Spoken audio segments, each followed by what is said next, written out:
time, which I found a lot of people on YouTube don't really do, either because there is just a lot to consider there, or they are more interested in like having fun, or making an entertaining video, which is fine. But it's like I find that talking about this series in particular, well, a lot of series, but this one especially, there's not a lot of understanding regarding the conditions, the economical and societal and conditions surrounding them, as well as what has gone into them. And I think that by looking at the inspirations and where the creators behind them are coming from, you can not only find new and greater appreciation for them, but also a more profound understanding of them. Yeah, I really loved how you give like the historical context of where things were at the time, like all the development history, how that ties into the creative process behind it. Basically I view them as just like really like excellent documentaries on the series. Each game is just a doc, and I love that perspective. And there have been other people who have done what you like that kind of video essay, like Resonant Art comes to mind, but I think you give much more of like the social context behind the games as to like where society was at the time, while also still diving into like the dev history, the storylines, the mechanics. And I just found it's like you're covering all the bases I really want you to touch, as well as giving your opinion on the games without being heavy-handed about it. It's a really well-balanced approach where it's not so centrist that it's uninteresting, where you're unwilling to give like a critique, offering your thoughts on different versions. Like you offer that, but it's not like it's very balanced. I just find it to be like you hit the sweet spot on pretty much all the essays, and I found myself very much appreciating them. Versus my content, I'm much more casual and flippant about my opinions. Like, yeah, I'll just tell you what I think and like not beat around the bush, which some people find off-putting and then some people find refreshing. But I found that was the way that felt the most authentic to me. But I think what you're offering is what feels authentic to you, and it's just really stinking good. I'm just, again, just extremely impressed all around with your video essays. Thanks, Greg. And it's like, obviously they've evolved over time, because there are aspects of the style that either aren't working or, I could do better at. And with Final Fantasy in particular, one of the big challenges is, trying to get people to understand that I am talking about them within the context of their era. Where was the industry at the time? Where was society at the time? What was on people's minds? And very rarely have I found comments that didn't quite get that. Like, for example, there was one comment on the Final Fantasy VII video, saying like, "Oh, you talked about how Aerith's death is so moving, but you didn't say anything about Zack's death. Zack's death is so impactful." Of course, Crisis Core wasn't out in 1997, but I was like, "Oh, there you go. Crisis Core wasn't out in 1997." I mean, I do think Zack's death in the original game is, my hot take is that it's more impactful in the original game because of how just matter-of-fact and brutal it is, and it's lacking that heroism. Yeah, and I agree with that, but within the context of the original game, Zack is just a plot device. Oh for yeah, the most part. Yes, he's a plot device with enough characterization. He's a character.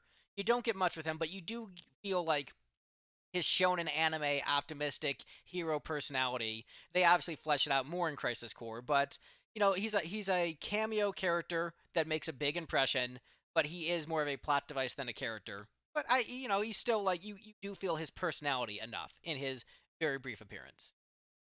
Yeah, and I always find it interesting, like going and looking up like release dates for other stuff and what was big at the time, looking at sales charts. And then, of course, I started with Final Fantasy V. I started ordering like back issues of Famitsu so I could get the original cross reviews, and also like there'll be like articles in those issues talk about like, hey, there's this big event, or like Final Fantasy Festival '94. Like I had never heard anyone talk about that, and I found that in the same issue of Famitsu as their cross review of Final Fantasy VI, or Nice. how here's something fun from Final Fantasy VIII. There was 1 week in January of 1999 where pre-orders for Final Fantasy VIII at convenience stores in Japan went from 700,000 to 900,000 pre-orders just in the span of a week. Nice.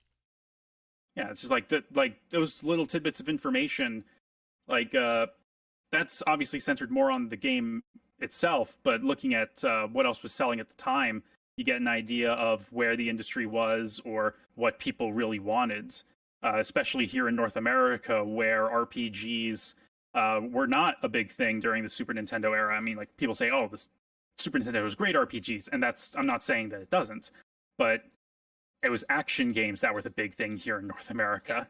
Action games, platformers, even fighting games were way bigger on the Super Nintendo than RPGs at the time. And that's not to say anything about the quality of the content. It's just talking about its mainstream impact and appeal. Like, no one was really playing Yeah, them. It was super niche. Doesn't mean Chrono yeah, Trigger is any less great or Final Fantasy VI is any less great. It's just like they just hadn't ascended to that giant mainstream prominence that they would later become, like, where people actually know what yeah. they are. Yeah, and like even at the time, like specifically Final Fantasy VI and Chrono Trigger, they were praised. They were praised. They did sell well in the territory for the time, given that context. Square thought they didn't sell well, but when you look at like sales figures for other games, they did sell well here. But then you start removing those figures from the context and start thinking of it when you think about how like modern AAA games sell at least like 2 to 3 million copies in their first week, it seems far less impressive. But it's like, no, these still sold well. Yeah, you got to factor in, the era, what the market was like. It's sort of the same thing with the music industry, but almost in reverse. When you look at an album and it only sells 500,000 copies, where back in the day an album could sell like 6, 7 million copies easily. But in this market, selling 500,000 physical copies is a huge Unheard deal, of. and it's a massive, massive success. So you have to look at the context of where the market was at the time, and yeah, all those factors. Yeah, And and look at it's the same with TV too. Like I'm a huge fan of Doctor Who, and viewing figures are a constant conversation regarding Doctor Who. And it's like, oh well, during the Chris Chibnall era, during the Jodie Whittaker era, viewing figures were as low as they were back in the late '80s when the show was canceled. It's like, yeah, but people aren't really watching live TV anymore. mm, So given that, like, these aren't terrible figures. So media landscapes are weird. media landscapes are weird. Also, I do want to clarify something for mainly for you and less for the Discord. Yeah, about our Discord chat, because we were actually having a pretty pleasant conversation until I brought up my Final Fantasy VIII conspiracy theory about the dating mechanic. I'm just saying that's a hunch. I'm not saying like this is 100% convinced and I'm sure about it. But we were talking about Yeah, dude, you're fine. yeah, but I noticed it completely killed the flow of the conversation. I'm just like, oh man, did I just come off as a crank? No, it's just sometimes I'm only barely paying attention to Discord and I have to like go and take care of other stuff. I think when that particular conversation was happening, I was on my way to my day job. Ah, I got it. think. I was just like, oh Yeah. man, we're having such a pleasant time, and then I'm just like, here is my thing that I think about a video game, but I don't have like a source or a citation. Is like, this guy isn't citing his sources. He's one of those crazy conspiracy cranks. I was saying like, no, I said I haven't seen a source on this, but I just have like this weird hunch that if I saw a source on it, I wouldn't be surprised. Is what I was saying. Right. And yeah, and like that kind of reminds me of I briefly refer to this like at the very end of the Final Fantasy VII video. It's a blink and you miss it thing. I had heard for years that Vincent was originally going to have a lot more to him, like powering him up through like different little events. I had heard that for years, and I could have sworn I had like actually saw a source on it, but when I went to go find anything, couldn't find a thing. And I try and like throw something out into the ether on like Twitter or Blue Sky, see if anyone could help me. And games writer Aidan Mower, who wrote a fantastic book called Fight Magic Items: The History of Japanese RPGs. I have that book. It is a great book. I love that book. He and I are mutuals on Blue Sky. He commented on my post asking like, "Hey, there it is. It's a really good book." Also, Um, this for the stream OG today. Red. I left my But yeah, my Pokemon Player's Guide in the other room though, but I do have it from OG. nice. But yeah, so Aiden, he commented on my post on Blue Sky saying that like he feels like he's heard that before. He knows that he's heard that before, but he went and looked through like his sources real quick and he couldn't find anything on it either. So I just like had a thing in like the quick Google search at the end of the FF7 video where I talk about how shitty Google search has gotten for a brief second. I have that as like the kind of the search query. Oh, it's obnoxious, and even worse than that is the YouTube search function. The YouTube search Oh function god. is insanely It's bad. horrible. After 5 things that are related to what you're searching for, it gives up. Yeah, It's and the thing is, terrible. like, you can type in like the exact video title of what you want, and that won't show up as suggested. Yeah, it's a crapshoot. It's what I end up doing sometimes. I go to other search engines, look up the name of the video because I remember the name, and then I'll find it through that search engine through like their video tab. It is absurd how Terrible. bad the a YouTube search engine is, and it's all done purely for like the sake of capital and pushing certain videos, and it's obnoxious. Just give me what I want, give me what I'm searching for, and stick an ad in front of that video. You'll still get your money. Yeah, exactly. Ugh. But anyway, we're talking about Pokemon We're today. talking about Pokemon. I will let you sort of lead this discussion because what I did when I was reaching out to you, I just sent you like a list of JRPGs I've been in because I have this insane idea that one day I'm going to do a video where I rank all the JRPGs I beat, and I'm waiting to do it until after I beat all 14 at least, which I'm playing Right. another Eden, and that's a very long game in and of itself. So it'll be a while before I do it, and then it's going to be a really obnoxiously long video because of all of those games. But I had that list in the back pocket. I'm just like, you know what? I don't know all the games that uh, Andrew's played. Let me just send him this list and see if anything jumps out to him that he might want to discuss aside from, obviously we have the mutual understanding of the Final Fantasy franchise. And you noticed two games in particular that really stuck out, and so I'll let you take it from there. Yeah, so I noticed among all the games you played, all the RPGs you played, the two biggest ones aside from Final Fantasy that really stuck out were Kingdom Hearts, which is a series that is near and dear to me. I've been playing it since 2007, starting with the first game, and I've never looked back. And in fact, uh, I don't know if I should be saying this publicly, but I will anyway, because it technically was publicly announced. Another YouTuber who had this really big Guitar Hero video about 4 or 5 months ago, Clubs Hub. He just revealed that he's doing a video series ranking all the Kingdom Hearts games, Nice. and the first video, which is just about the first Kingdom Hearts, it's going to be about 3 hours long, and that's dropping next month. He just showed a trailer on his stream earlier, and I'm super pumped Oh, to hell yeah. see that. Um, and if you haven't seen that Guitar Hero video, it's very fun, very funny, very entertaining, and very informative and insightful. But anyway, Kingdom Hearts was one of them because you had played Kingdom Hearts 1, Chain of Memories, and 2, if I remember Okay. correctly. And so Or a brief asterisk. These are the ones that I've beaten. I've played like 10 minutes of like like some other games, but like not enough to like really like dive into and say like, oh yeah, I really play those. But these like got to end credits, played through the main campaign. That list.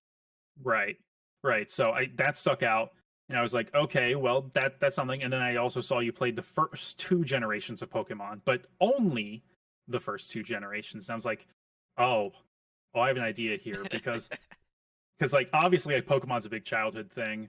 Like you start with it in your childhood, and you drop off after like a couple generations, or you're with it for life. And I'm with it for life.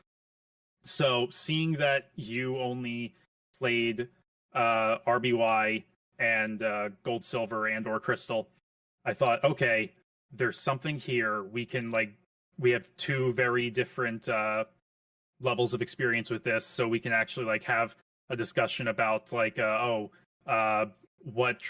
where did you drop off versus what keeps you going, what are your favorites, what are some great memories that you have of the franchise, etc., etc. Yeah, so I guess that'll lead to me talking about where I'm at with Pokemon, my general thoughts on it, why I loved it, and maybe why I dropped off. So Pokemon, I thought was just, I was a kid in the 90s with a Game Boy, and I loved RPGs. So Pokemon was obviously going to be up my alley. By the time I played Pokemon, I think I was already playing Final Fantasy. So, like, the concept of an RPG was not foreign to me. And so the idea of just like this really rich RPG with all these different playable monsters, different mechanics, and the ability to like trade and fight with your friends. The main character being around my age, maybe a little bit older. I'm trying to remember what year. What year was Pokemon Red? In North America, it Yeah, was 1998. 1998. Yeah, and then 7 came out. That was 97 in America, right? Yes, literally, yeah, just a year before. Yeah, so I'd already played Final Fantasy 7 before that. So I was already like RPGs are cool. And so then Pokemon coming out, it was like, it was the big thing in the schoolyard. I mean, I grew up watching the anime, loved it.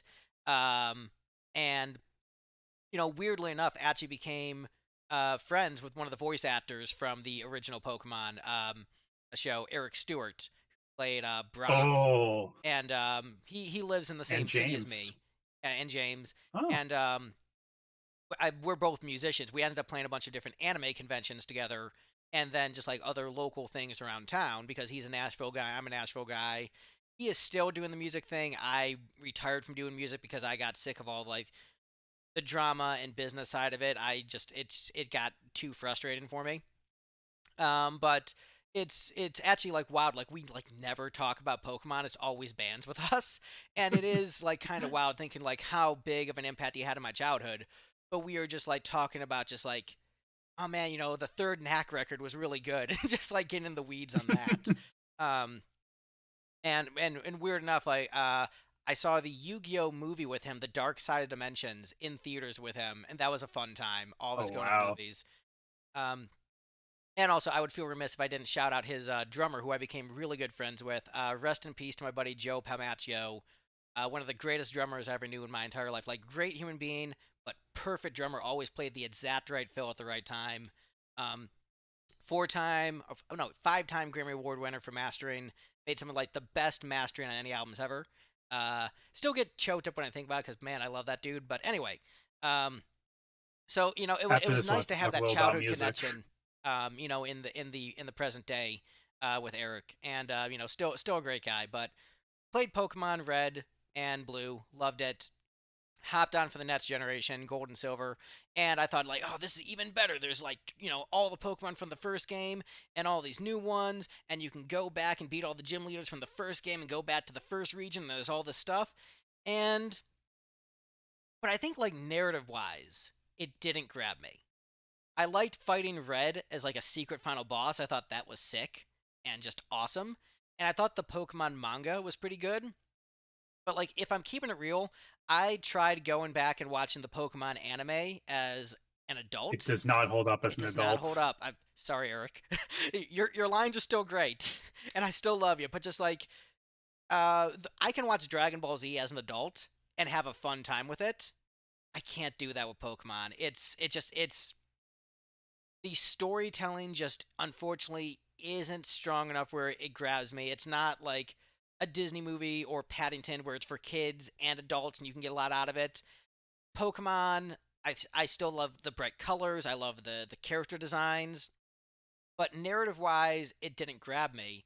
And as I got older, I actually like went through a good like decade where I basically didn't play video games much at all because I started really getting heavy into music.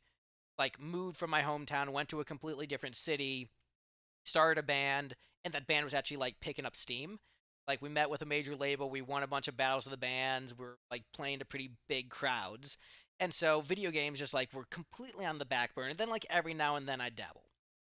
Um, but the few games I did play were always like narrative driven. I want a really great story. I'm playing. You saw my list of RPGs. I mainly play RPGs. I don't really play too many other genres. Every now and then I'll do like a Right. fighting game or a platformer. But generally, if I'm gaming, it's because I want to experience a certain story and it happens to be a video game. Not I like it's weird. I've done all these video game essays. I don't really consider myself a gamer. I consider myself a guy who's just like really into good storytelling. And I just happen to Right. find a lot of stories that I really resonate with happen to be video games, and then I'm frustrated they're not just books instead. So Pokemon, because the narrative wasn't really grabbing me, it was sort of the same thing twice in a row. I acknowledged that there was room for the franchise to grow and evolve narratively, and I think they did have, from what I remember, I haven't played the later games. There is a faction that wants to stop people from capturing Pokemon and using them to battle. And I'm like, oh, so those are like painted as the bad guys, but they're probably the good guys because Pokemon is essentially cockfighting. And I am like a animal lover.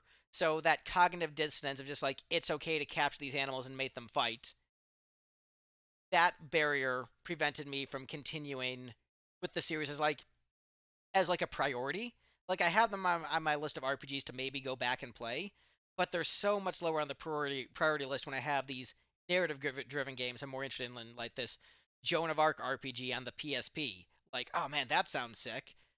And then I look at like, Pokemon Emerald. I'm just like, all right, and then there's different Pokemon here in a different region based off a different area of Japan, which like the setting changes are cool. Some of the new Pokemon designs are cool. I like that Arceus is basically the Pokemon god. There's some cool stuff in there, but there wasn't anything that made me go, oh man, I have to jump back in. It's like, yeah, these are probably fun video games, but I'm not playing video games for a fun video game. I'm playing for a story that touches my soul. And I don't know if I would necessarily get that from later Pokemon games. And that's kind of where I'm at with the franchise, and so I will let you go and then let the conversation freely flow from there. Yeah, and I can understand like what you're saying about the story because historically Pokemon stories have been pretty paper thin and they've been focused more on player empowerment and more importantly player expression. There are two generations in particular that I think have legitimately good stories. Nothing transcendent, but like stuff that like actually has like something to say or otherwise can touch you. Uh, but I can hold off on that for a bit later.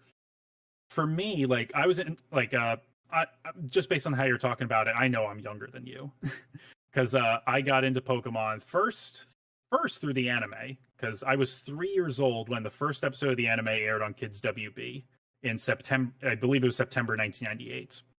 I remember coming home from preschool or whatever and seeing that air on TV in the living room. Okay, I'm 5 years And then older than you.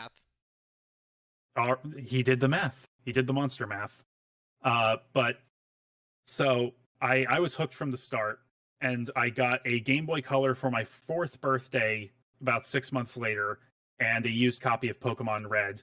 And Pokemon helped me learn to read. I didn't learn to read specifically through it because I was in kindergarten at the time, basically. But like comprehension and context, it really helped me with because when I remember the first time I ever saved my game, I had caught like 3 Rattata and a Pidgey, and I was like, "What is save?" Like, and it said, "Oh, Andrew saved the game." And I think, did I save the world? Is that the end of the game? Is that it? And then I learned, no, it saved your Pokemon. It saved your progress because it was the first time I turned it off and I turned it on and I turned it back on, and I didn't have to restart. So that's how I learned that. But for me, like for pretty much everyone as a kid, Pokemon was a very social experience. You talked with everyone on the schoolyard about where you found this Pokemon or different not glitches, but secrets and rumors like on how to get Mew, like Bill's secret garden and such, or the truck in Yeah, oh man, Vermilion City. that there was this video on YouTube of like someone like actually showing how to get Mew that worked, and the background song was the Rolling Stones Sympathy for the Devil, and I was like, this is the sickest video I've seen in my entire life. I just thought it was the raddest thing. Yeah, I remember the Mew glitch when I first discovered that online. It was like between 2004 and 2006, I think I learned about that. And it blew my freaking mind because it took people years to figure that out. And it's basically just arbitrary code execution, but obviously that came later. Pokemon was also one of the few points of continuity for me between living up north and moving down south. So, big culture shock, and I didn't really get over it until years later. And even then, I still fucking hate the South. What's Um, up, fellow Southerner from the North? Hello, my fellow carpetbagger. These bags of carpet sure are nice. well, yeah, but yeah. So Pokemon was a big point of continuity for me, and by that point, we were in the third generation. So let me back up a little bit more. Uh, when I was one of the big things for me when I was still living in Pennsylvania, in and around Philadelphia. My favorite Pokemon, my starter of choice was Charmander, Charizard. Nothing really special. That was everyone's favorite, Wasn't except for mine. the people who were, contrarian and chose Squirtle to beat all the kids who chose Charmander. I chose Bulbasaur. I Yeah, was Bulbasaur from now the OG. I it wasn't until after I had moved that I started to appreciate Bulbasaur because when we moved in the summer of '04, so I started the fourth grade that fall, and I did not fit in. I did not catch the new social cues. I was bullied, I was picked on, and so I started gravitating towards Bulbasaur in later playthroughs starting around that time because Bulbasaur was always overlooked, and I felt a certain familiarity, a certain kinship with this particular Pokemon because of that. So it's like, all right, well, we're both outsiders, so we're gonna be together. And Venusaur is my all-time favorite Pokemon now because of that. And it's that personal experience, that emotional connection that you form, not with just the specific Pokemon that you're using, but that particular design, that really keeps people coming back to Pokemon, I think. And one of the things, because it's like, oh well, Venusaur is my best friend or my partner, my favorite Pokemon. It represents something to me. Similarly, like Noctowl from Generation 2, my favorite generic bird from the early sections of these games, because Noctowl was similarly overlooked and also is a little bit weird in how you use it because it's not physical. It's a special attacker, and uses psychic moves despite not being a psychic type. And uh, I love Gen 2. It's my favorite generation, so that certainly helps on that front. But I kept carrying forward because little by little the gameplay did improve, and I noticed that you didn't say anything about the gameplay when talking about your relationship with the series, other than like, oh, you heard that it's apparently this deep and sprawling RPG, and I'm just going to assume that no, it's not that deep in terms of gameplay. I mean, it for a Game Boy At least game for like at the Gen 1 and time. 2. At the time, the fact that there were so many different Pokemon, when like a lot of our Game Boy RPGs were like, 4-person party and they all have their set move set or whatever. The fact that there were 150 Pokemon with different elemental types and different move sets and different graphics for them, that was very unique for the time and felt enriching from a gameplay experience back then. So in the context of the time, I would say a deep Yeah. gameplay experience. Yeah. Okay, I see. The actual because the actual way that they interact with each other is not very deep, uh, but it did deepen over time, I guess starting deep with in terms of Generation party 3. customization at the time is maybe where I would Oh, say. well, I mean more like in systems and attributes, but we can get to that when we get to it. And So I the carried important thing forward. is like I'm not the gameplay guy, as anyone who has seen my videos can attest. Like I think one of the comments said this man hates gameplay, and I heard the comment. I said this is absolutely true. I'm a story first gamer. Uh, like I don't mind watching the cutscenes for a game before playing it. I'm here for the story. And so when someone's like Pokemon doesn't have good gameplay or Pokemon has good gameplay, I'm like, I don't know, seemed fine to me. Like I am the seemed fine Yeah, to me guy with Pokemon. yeah. I'm not gonna say it's bad. It's not. It's just that it is simple, but starting with Generation 3 and especially 4, it started getting more complexity under the hood and in interactions that made it a much more fulfilling game to do like challenge runs of and such if you know how the systems work. But obviously over time, older fans started getting more and more jaded with it, and I think part of that definitely had to do with new designs being able to be more complex than they were on the Game Boy, because on on the Game Boy you only had so many pixels to work with on screen, you only had so many shades.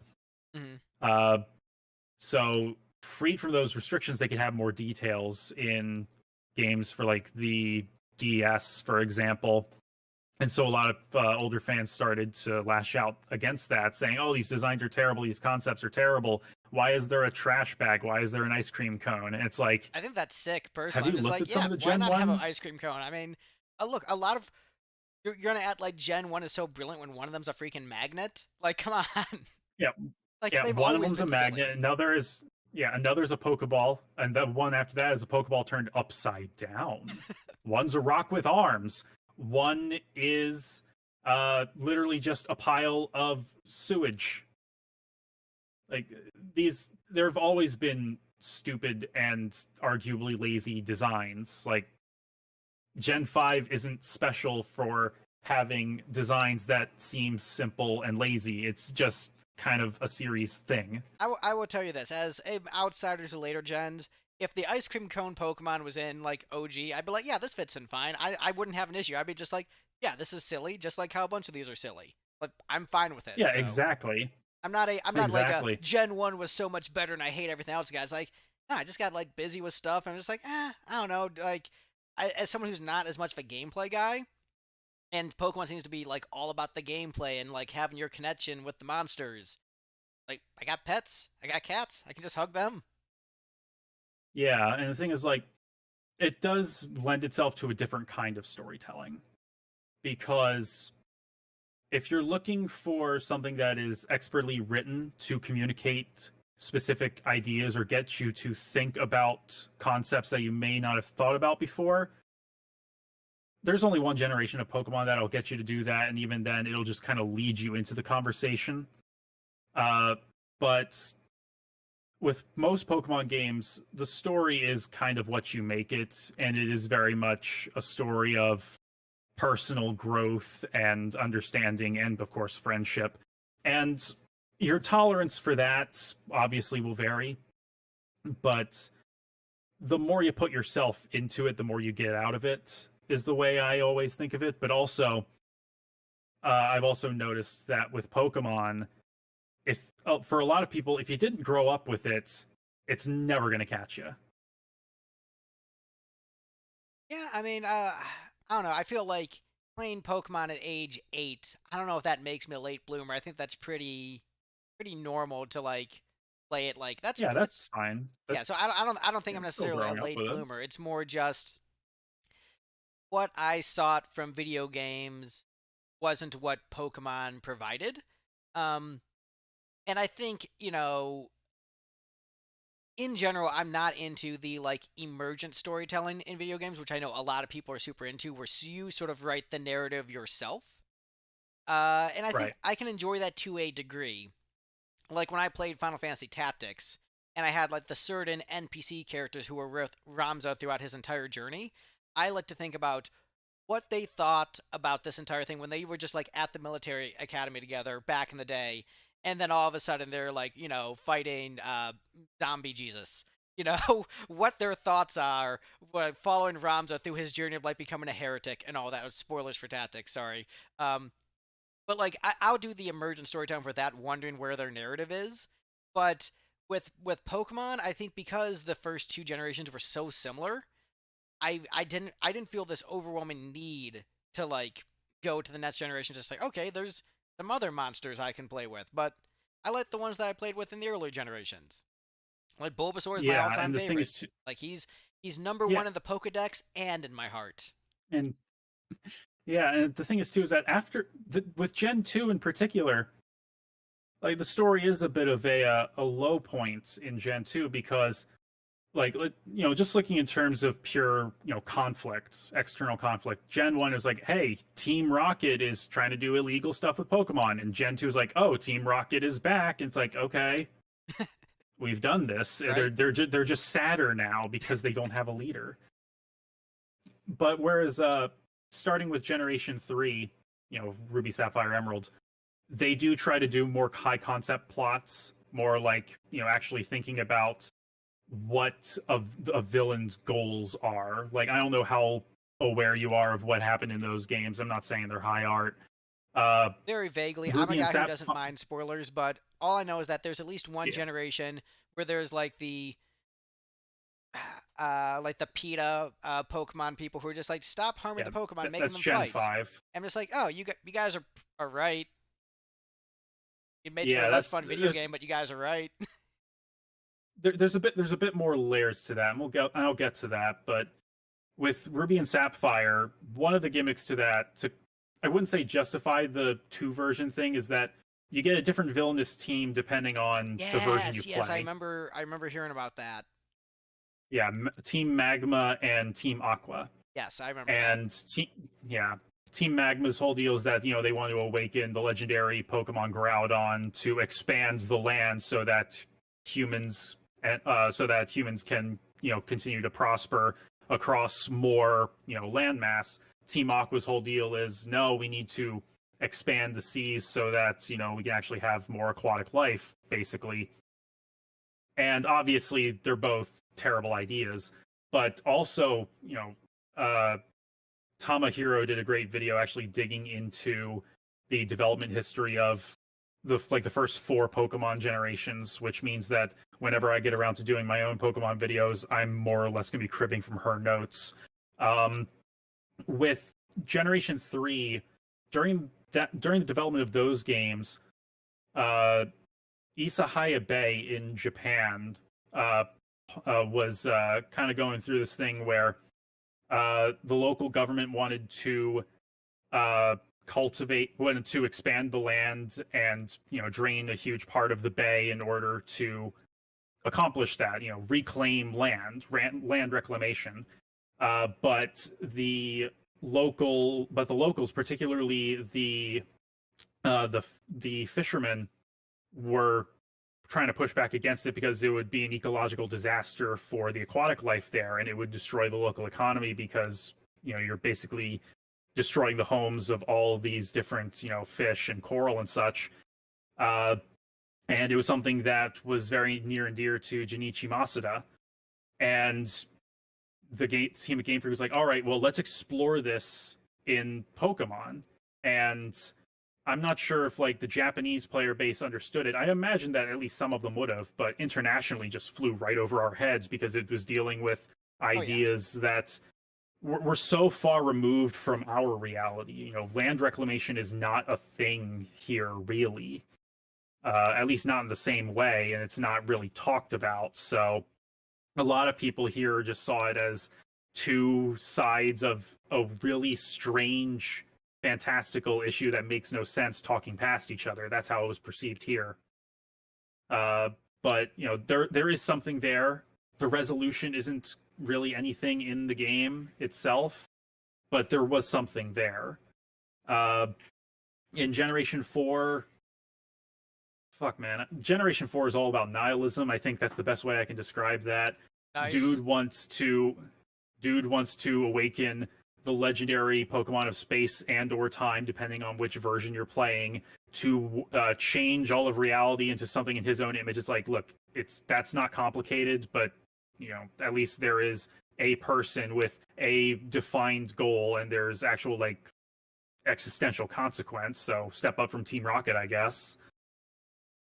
And then Gen 5, the PETA one, as you've been describing it, Team Plasma, outwardly their whole thing is Pokemon liberation. And it's like, okay, this is something that the series has kind of been trying to stave off for a while because it's been a common criticism for the past almost 15 years at that point.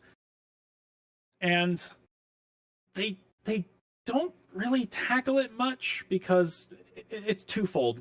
Number one, they say yes, the Pokemon are fighting, but it is never to the death. It is never to the point of serious injury, which is why the Pokemon faint. They don't like get a broken bone or anything, but you know how much you're going to buy that, your mileage may vary. But as far as Team Plasma themselves, they're painted as, you know, hypocrites or tools, because right after they have this little rally to, try and convince people, hey, free your Pokemon from their Pokeballs, liberation, etc., you immediately find a couple of members of the team abusing a Muna, a Pokemon that exudes this gas that induces pleasant dreams. And it turns out that the leader of the whole team, he didn't actually believe in it. He just wants everyone else to release their Pokemon so that way he can make his own goal of conquest easier, because then he would still have his own Pokemon. So it's just it's the lazy way of like, we're not actually going to address the issue. We're going to make the messenger bad without really addressing like the core critique.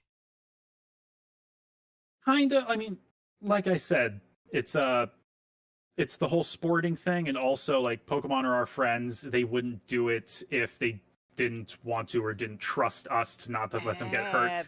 They're sidestep. Yeah, like I said, they're not really tackling it. They're using it as a springboard, but that's not what the game is about, though. There's a reason why Gen 5 is called Pokemon Black and White. And it's because like it's not trying to paint anything as morally black and white. It's, everything is shades of gray, and that's kind of embodied in the character N, who is the abused son of Team Plasma's leader, who is kind of grappling with these questions. And every time you fight him, he has a different team of Pokemon who you can find in the surrounding area.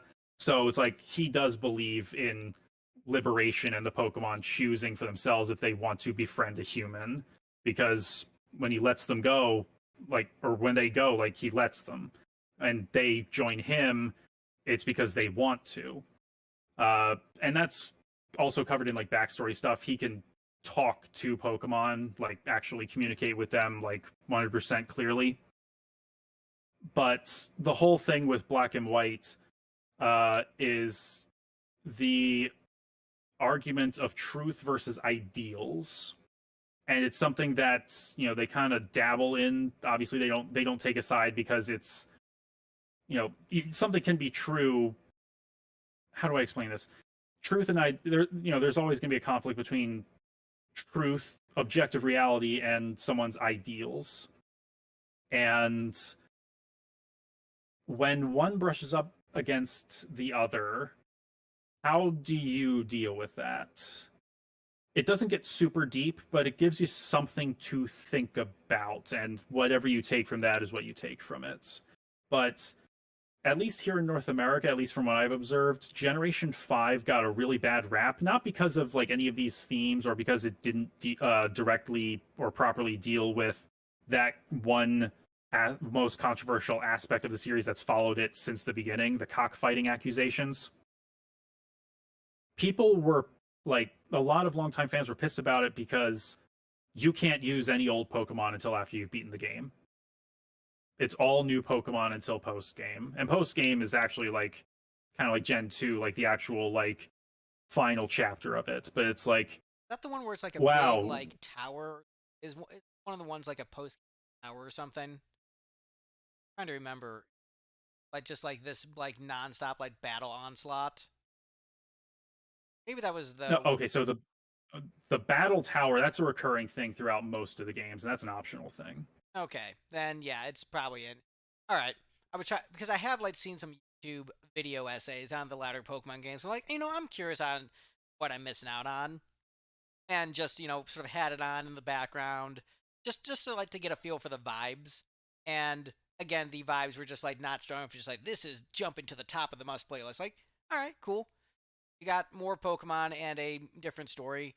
I think I remember hearing one of the essays is that one of the reasons why they didn't have, there were certain generations where they just certain Pokemon weren't playable at all, And because as the roster kept increasing, that meant they'd have to Oh, make assets for I all of know them, this. and that just became like Oh, too the difficult to Dexit do as it just like controversy. kept growing and growing and growing and growing, and then fan Yeah, favorites were left out, and so yeah, that is a problem to have. yeah, that was always going to be a problem with this series as it kept going, and nobody wanted to confront that problem. And when the time came to be like, yeah, okay, we actually have to like make cuts, like people were pissed, especially because like Game Freak tried to cover their ass with like saying like, oh, it's about high quality animations or something like that when they reused a lot of animations, but missing that they did have some high quality animations for like new moves and such, which again, your mileage may vary. Um, and then now, and that kind of sparked the whole thing where like longtime fans just will take any little reason to absolutely shit on anything about modern Pokemon, even if it isn't true. Like I remember when they announced the expansion pass for that generation for Sword and Shield, and how with each expansion that comes out, they'll be adding back in at least 100 Pokemon that were left out from the base game, and through an update, you'd be able to get them traded into your game from like other players. I remember so many people saying, "Oh, they're selling the old Pokemon back to us. You can't get them unless you get this expansion." It's like, yeah, like if you want to go out and catch them, yeah, but like you can still like get them through like a raid or like special events that are totally free, or from just trading them from your friends. You don't have to pay to do that. But it's just like ever since then, Pokemon discourse has just been disgusting. I kind of get it to it though, as like a another genre I enjoy video game wise is fighting games. And again, I stopped playing video games for like a good decade, and by the time I came back was when DLC was a thing. So I basically I Hmm. left video games before DLC was a thing, and then I came back, and then DLC is the industry norm. And so in a fighting game, you used to just be able to unlock the characters, but now it's like, hey, $7 for this character, and $7 for this character, and $7 for this character, and I'm like, oh man, that's obnoxious, and I don't like that. And I might buy like the one or two I really want if I'm just like really wanting to play as Noctis from Final Fantasy 15 and Geese Howard. Like if I have to, I have to. But when I'm looking at, I can understand the frustration of a Pokemon fan who's like, oh man, Bulbasaur is my dude. You're telling me I gotta pay for this DLC to get Bulbasaur? Like I could understand, being frustrated with that because Bulbasaur is my ride or die, man. I'm with him. I'm with him from the beginning all the way to the end, baby. Yeah, and the thing is, every single Pokemon is someone's favorite. So if you make any exclusion, even just one, someone's going to complain. Someone's going to be upset. So I totally get it. Someone's like, But Doug Trio is my favorite, and I will riot if I can't play as Doug Trio. exactly. But there is a difference between being upset at an unfortunate reality and twisting something to get mad about it. Like twisting something into a half truth to get mad about it.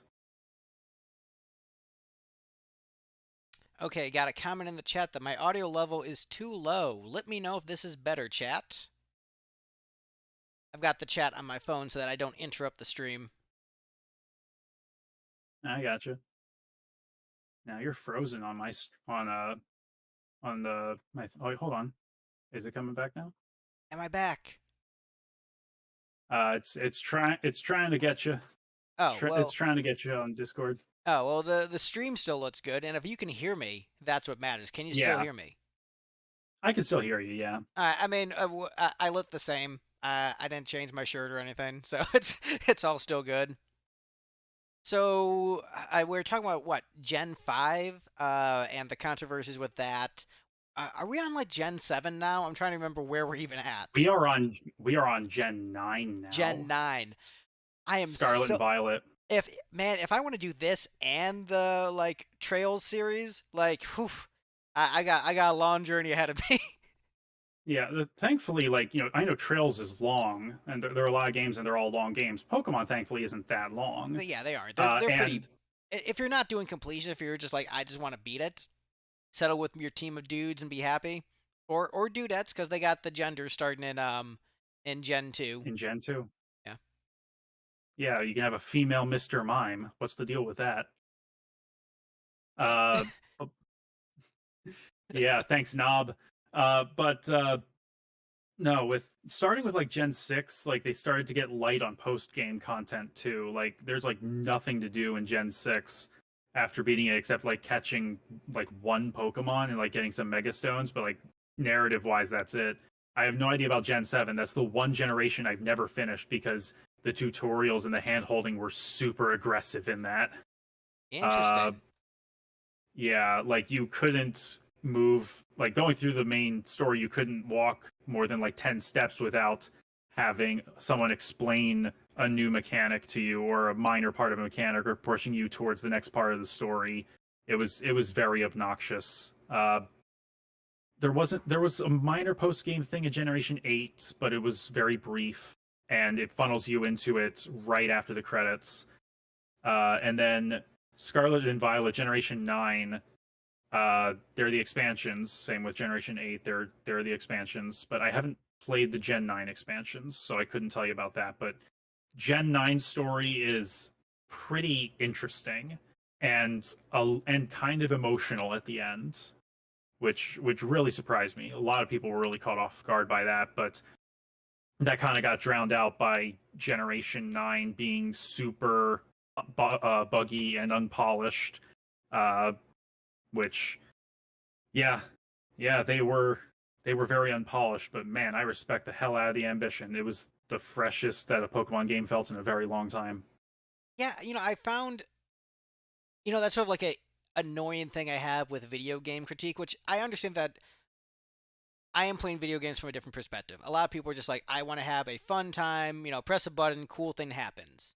And I get that, and there's certain games where I maybe want that from like, Donkey Kong or a fighting game, whatever. Like I get it, but when it depends on, I guess, how buggy it is. But I found that like a lot of game discourses, like really nitpicking, like, oh, this has this bug here, or like, oh, there's this frame rate drop, and like this is unacceptable. Where it's like, I don't know if you've played Xenogears or Xenogears. If you've played that, It is on the list. I am saving myself for marriage. yeah, it is. It is like one of the best experiences, like video game wise, ever. But a lot of people really critique the pacing of the second half of the game, and I can say that without sports. Like the second half has very different Yeah, pacing, but it's still yeah, like one of the best gaming I'm experiences aware. ever because of the incredible story and the depth of the narrative. And so, like, okay, yes, like is it a good video game? Probably not. But is it like masterful and still doing something that is so worthwhile? The answer is yes. So I don't mind when that's the case. So if they're like, oh, this Pokemon game has some bugs, but it's the most emotionally moving Pokemon, like actually makes you feel something in your soul, but like, oh, it's buggy, 3 out of 10. It's just like I it's it doesn't relate. It doesn't resonate with me the same way people who watch my videos like, what? How does this guy not care about combat in RPGs? But it's like, yeah, I don't care. Whatever gets me through the story faster. Only bad combat annoys me. So yeah, it's weird. It doesn't compute in my brain as how that's as big of a deal as it is. But I guess with a franchise like Pokemon, where it is so gameplay over story, it does make a little more sense. But again, I'm still disappointed in the discourse in that way. Yeah, like with Scarlet and Violet, like it's it is frame drops. It is, well, not just frame drops, but lag chugging. Uh,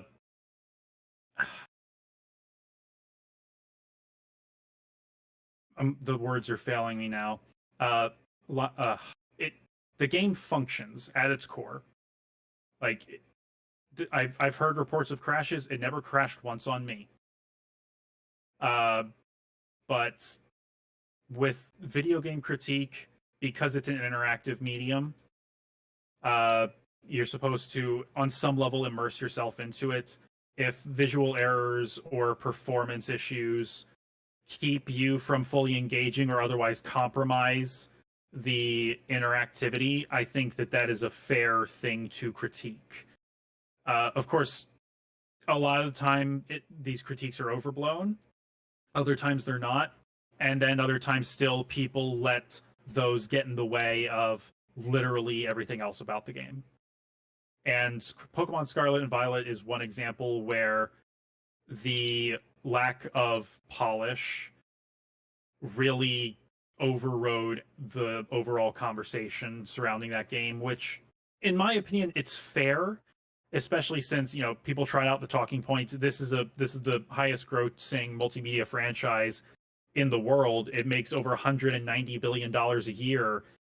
Why can't they afford to give Game Freak more time? Well, actually, you know, that's not what people say. People criticize Game Freak for pushing these out the door when, you know, they're just one component of a much larger conglomerate, and advertising and merchandising and all these different schedules needing to line up. You know, I'm not saying that Game Freak is blameless, but, you know, it's not just them, and it's the decision is kind of out of their hands in regards to when things come out, but it doesn't help the situation. And I think that people who are critical of the Pokemon situation in that regard need to understand the logistics of it all and call for much wider, much more sweeping change than just, hey, Game Freak, take your time, because that's just one piece of the puzzle. Right. So, as someone who's been with the franchise the entire time, what direction would you want the franchise to go into? That's a very difficult question, because unlike a lot of people, I acknowledge that Pokemon is meant to be a relatively simple RPG aimed towards kids and newcomers to the genre. It is not meant to be a deep and complex game. And I think a lot of people my age want it to turn into something larger, something deeper than it is, something that is a little bit more mature, not necessarily adult, but more mature. M-rated Pokemon. I mean, look at the success of Pow World, I guess, on that. But yeah, it is difficult because, like, personally, I would like for Pokemon to, you know, be a little bit more difficult again, and like take these this wide pool of moves and creatures and the type chart and action and all these other mechanics like abilities and held items that they've put in over the years, and actually make like skill checks and such, you know, actually make them actually kind of difficult, where you actually have to like really work the system to your favor. Like, there are ROM hacks for, like, you know, like Emerald Kaizo, which is extreme, but, you know, it's something in that base, something erring a little bit in that direction would be good, because, like, you know, with Pokemon, there's more than just the types. You've also got physical versus special attacks. You've got held items, which can almost completely change how some Pokemon work. Same with abilities, where you know, like Gengar, until Generation 7, between Generations 3, 4, 5, and 6, Gengar couldn't be hit by ground type moves anymore because it had the Levitate ability. So one of its weaknesses was just completely removed by that. Mm. You know, just I've noticed that there's a criticism about X and Y Generation 6, where some random trainers can completely derail a Nuzlocke run because of how their teams are set up, whereas the gym leaders are piss easy. Like, there's nothing to beating the gym leaders there. Make gym leaders or whatever equivalent a challenge, and not just, do you have the right type to beat their type? Right. And every so often I see the franchise doing that a little bit, but it's only like one trick, and then once you bypass that with, like, you know, a different type matchup, you still win just as easily. You know, like, look at the competitive Pokemon scene. Look at VGC specifically, because singles is dumb. Look at double battles. They added double battles, 2-on-2 fights in Generation 3, and it seems like a gimmick at first, but then you realize with moves like Helping Hand and Follow Me, and stuff like that, that's, redirecting moves or throwing up Protect so that you basically waste an opponent's turn. There's a lot of mind games that can go on there. So that's, at the very least, actually exploring the mechanics that are there and having the players actually engage with it rather than just kind of mashing the attack that is super effective to win Right. in normal play. I think that can go a long way. And you don't have to make it super, super difficult. Adding difficulty options from the off, that's one solution. So that way you can kind of scale that challenge. Maybe mask it to be like, hey, how old are you? And so that, like kids can get a basic experience, and then, teenagers a little something more, and then, someone that's, in, like our age would get something much more engaging, something you actually have to think about rather than just something mindless, relatively speaking.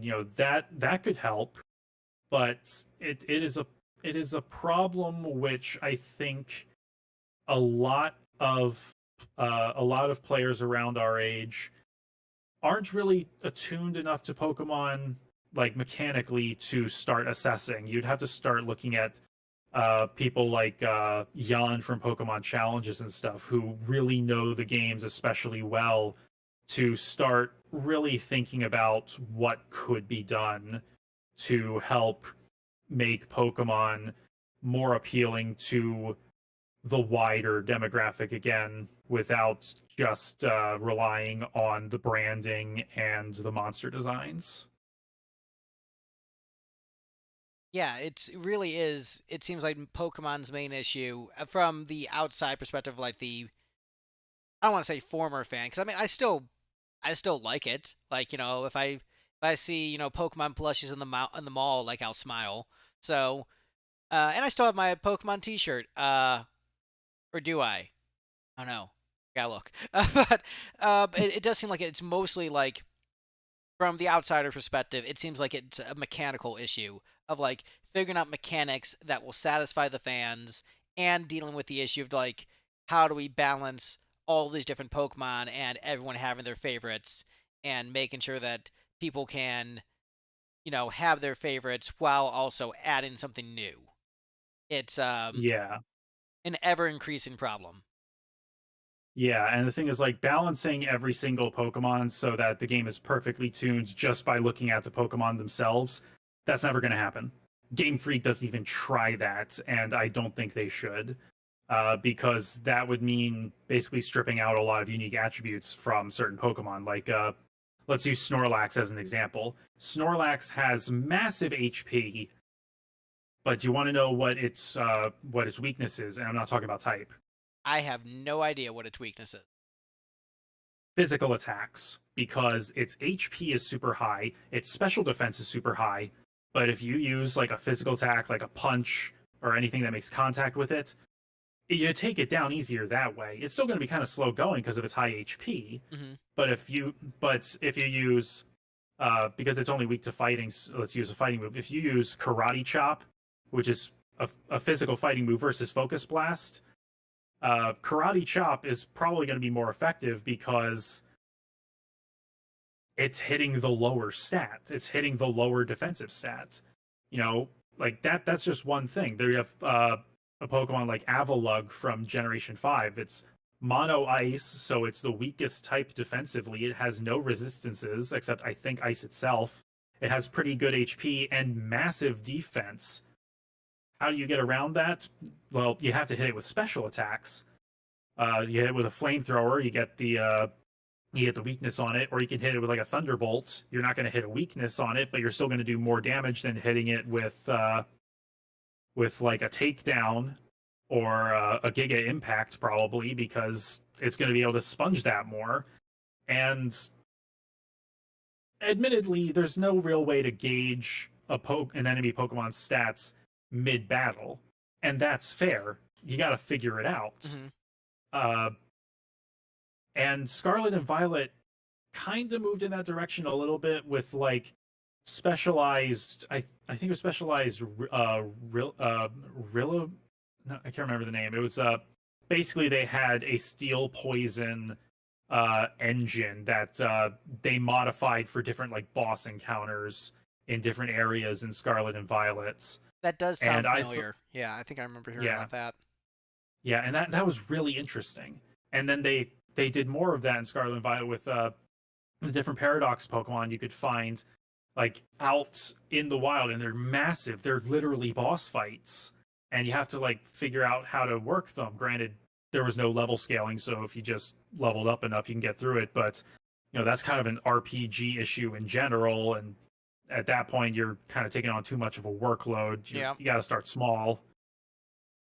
But there's a lot that I think the series could do, but you have to also consider that it is meant to be an entry point. It is meant to be simple at its core, and it is Right. meant to on board. And it is targeting mostly children. Uh, and whenever you bring this up, I often see people our age who grew up with like Gen 1, 2 say, "Oh, well, I struggled so much. The originals used to be so hard." It's like, dude, I beat Yellow version without a single Pokemon over level 40. Like, you can, if you know what you're doing, you can make those games not hard at all. Right. It's just they seemed harder because you were a kid and you didn't have the entire type chart memorized. Mm-hmm. So Yeah, I mean they're grindy, but I wouldn't say they're like the old games are necessarily difficult. I mean they're beginner yeah, RPGs, but also like my perspective was definitely colored by like playing Final Fantasy VII first and then going to Pokemon.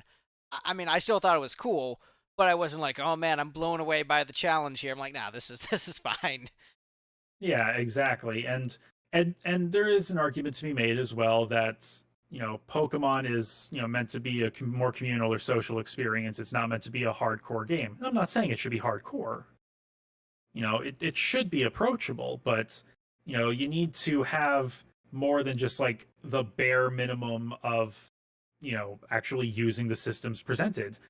Like there are hardly any trainers in the game in any context that have like held items. Their IVs, their individual values, which basically are stat boosts at level 100 in the most simple terms, are like randomized as though they were wild Pokemon. They have no effort values, which are an indicator of how you trained the Pokemon to put their stats a certain way, basically.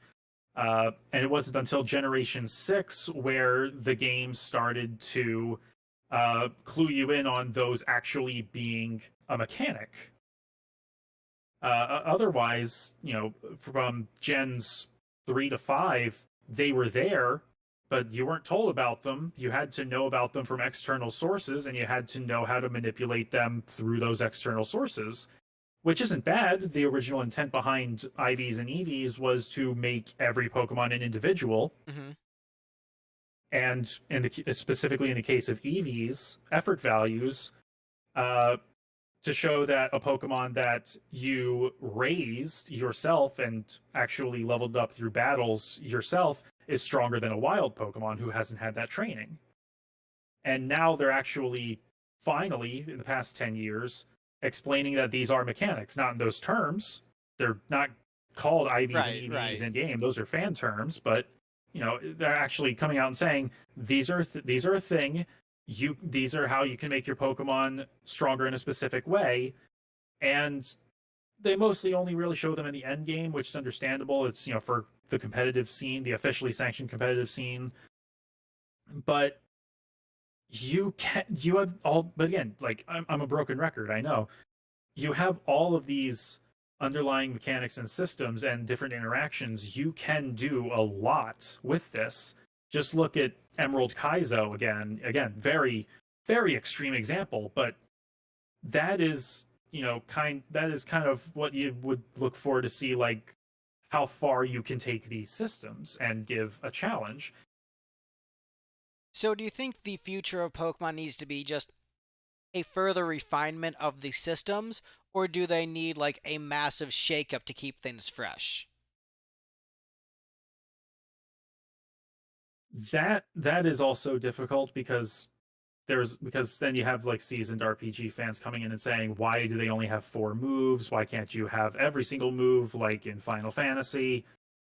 And how do you counter that? Because like, yeah, they're it's not that they have a point, but it's not that they don't they it's not that they have a point, but it's not that they don't not have a point.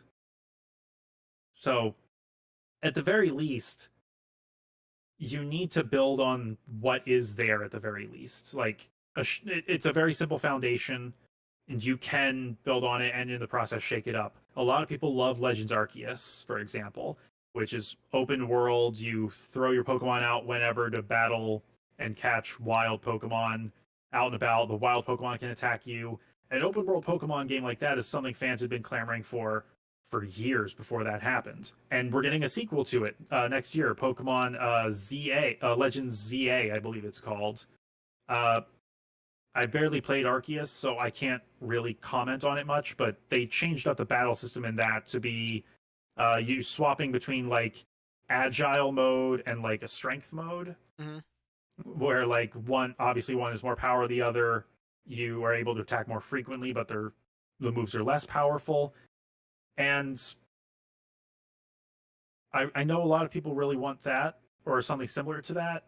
And the counter argument to that typically has been, well, then how would you really balance that for competitive play? Because it doesn't really seem like it could work in as well in a PvP environment as what we have.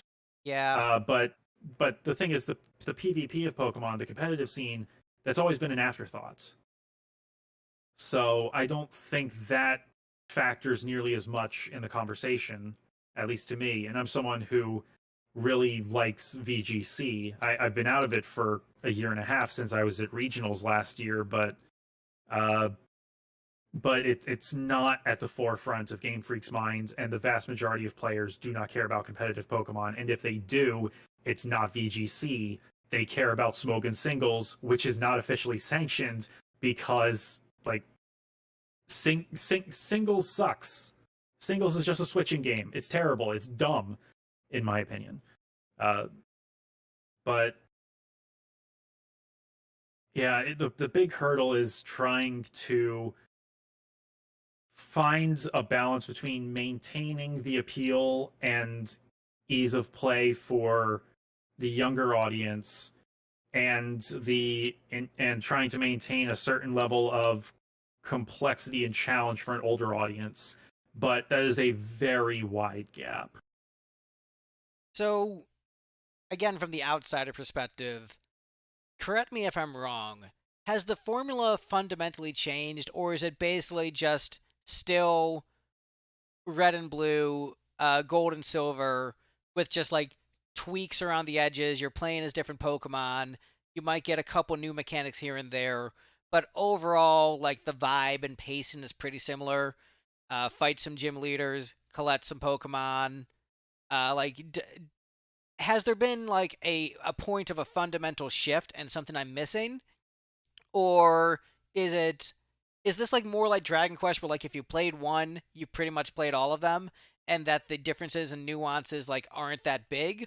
Or is it like Final Fantasy, where like it grew and evolved into something different from its origin point, where you could see a strong preference towards a certain era because of how different it is? I wouldn't say it falls into that binary because every generation of Pokemon has its own vibe, but looking at the game fundamentally, it is still the same as it was back in 1996. It is the flavoring around the edges, some mechanical changes, uh, and the environment, some stories. It What a lot of people complain about is that it doesn't feel difficult, and I'm inclined to agree, but that's just probably because a lot of people haven't gone back to play the old ones, or they're not as familiar with it as other people. Generally speaking, like if you break the newest games down to the bare essentials and like the most bare bones structure without getting into the nitty gritty of mechanics or how you go about getting to the next gym or anything like that.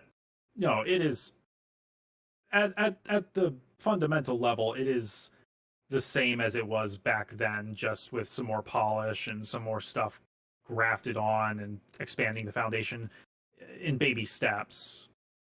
But it's not a situation where if you've played, say, Red and Blue, then you have already played Diamond and Pearl. Like the aesthetic hallmarks are different, the vibes are different. Well, obviously music's different, but you know what I mean? Yeah, well, I'm trying to think of like, okay, so the differences between, let's say, Red and Blue, Gen 1 and Gen 2, don't feel as distinct as the differences between Final Fantasy 3 and 5.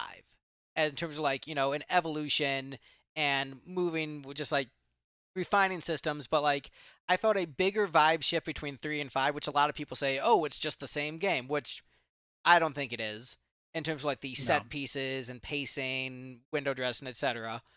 Um, and so, but for me, like, while I did appreciate the new areas in Gold and Silver, it didn't feel like a fundamentally different vibe.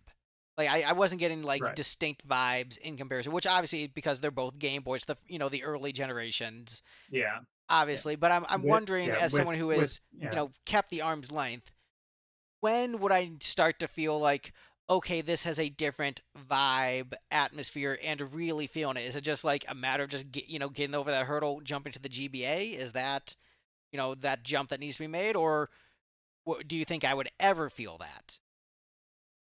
I think you specifically could feel it. I'm just trying to pinpoint when because like I'm going to use Kanto and Johto from Gen 1 and Gen 2 as an example. Yes, I please. get different vibes from those two regions, even on the original Game Boy, because with Kanto in with Kanto in Gen 1, you go from like a small backwoods town through forests and mountains through nature until you get to a point where you're surrounded by urban development on all sides. Like there's a very clear vibe of the small town nature, backwoods stuff slowly being encroached on by an increasingly urbanized society. Like it's impossible to ignore in Gen 1 to me. And there's a point where you're able to get out of that when you go like through Seafoam Islands and into Cinnabar. Uh, But generally speaking, like you slowly get into that urbanized center, like with Saffron and the surrounding yeah, yeah. areas. That's Tokyo. So it's almost lamentable, but they don't put emphasis on it, which I think was very interesting. With Johto, you don't have that nearly to the same degree. Like you've got cities in Johto, like Goldenrod City is very very urbanized, but you leave Goldenrod instantly, you're at a national park, nature's still there. Hmm. Then you still have plenty of nature around you. You have a lot of culture. There's a lot of spiritualism. You've got the ruins of Alf. You've got the Burn Tower and the Tin Tower, Hmm. where oh hey, there's this tower burned down. 3 Pokemon died. Ho-Oh, who used to perch at the top of the tower, gave them life again before going to the other tower, and then Lugia went and found a new home at the Whirl Islands. Like there's a mysticism to Johto, something that's connected more to tradition. Like you have Kurt in Azalea Town who makes Pokeballs out of apricorns, out of basically fruit. And you got the Slowpoke Well and the shrine in the Ilex Forest. There's a distinctly different vibe to Johto to me than Kanto. Kanto is making progress and building towards the future through uh, overtaking nature and making your claim to the land. Whereas Johto is more about living in harmony with nature and holding on to traditions and the past and being mindful of all of it.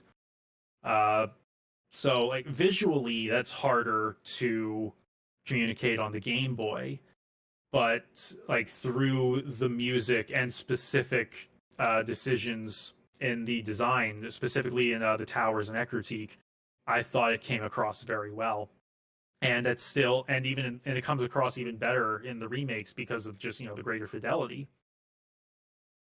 And that so with generations moving past that, with Ruby and Sapphire, there's a bit more of a tropical theme. Uh, and I do say a bit because you're not always on the water, uh, but you are in a tropical region. So you're going to see some different kinds of trees. You're going to see a lot of beaches, or a decent amount of beaches. Obviously, a lot of water. You're going to see vacationers. Uh, but that doesn't really tie. That kind of ties into the whole land versus sea thing going on there.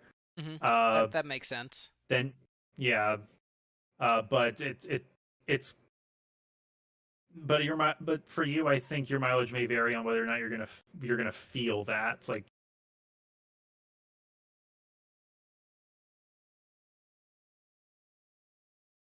I did lose with your audio for a Generation second 4, there. Diamond, Pearl, Platinum. Hmm? I lost your audio for a second there. After you finished talking about Gen 3. Yeah, I was just about to start on Gen 4. Uh, with Diamond, Pearl, and Platinum, you're in a colder, more mountainous region. There are a lot more trees. There's a lot more rocky terrain. There's fog that you have to clear out with a new HM. God, the freaking HMs. Um, there's not as much surfing around in Gen 4. You have to kind of cross through this massive mountain that bisects the region frequently, and the climax of the story is at the top, at the peak of the mountain that is right in the middle of the region. Uh, yeah, going to the northernmost point, it's just totally covered in snow, so deep that you can't run through it. You actually slow down. Uh, and they lean more into the colder climate in Platinum by giving the player characters more wintry clothing with piles of snow that's only half melted, kind of strewn throughout more parts of the region, more snowy trees. So Platinum gives you this sense of, this is a cold place. This is a bit more. This place is a little bit more isolated. Uh, Gen 5 takes place across New Jersey and Manhattan. So it big city vibes throughout a lot of it, where it kind of ebbs and flows with the scale of that.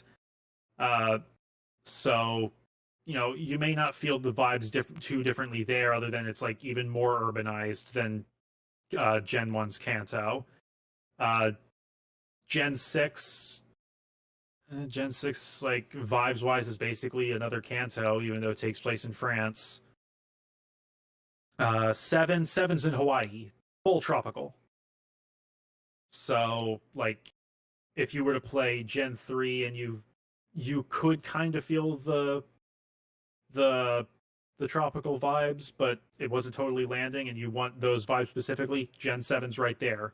Like like like uh they have a word in it, and it's not the actual Polynesian word.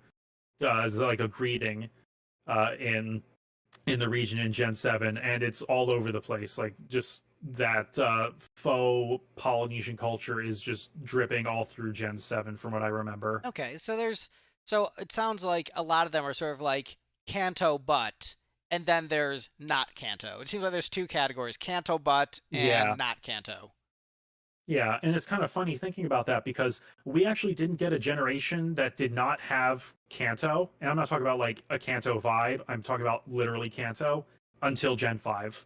Because Gen 3 had Fire Red and Leaf Green, which were direct remakes, and Gen 4 had Heart Gold and Soul Silver, which, were the Johto remakes that had Kanto in the post game. So it's like it took 15 years to get a game where Kanto was just not there at all, or a generation where Kanto was not there at all. That is wild. I mean, I get it because it's where everything started, and yeah. So I'm just wondering where like where it would suck me in with my type of personality, because I like my thing is like I'm here for the narrative.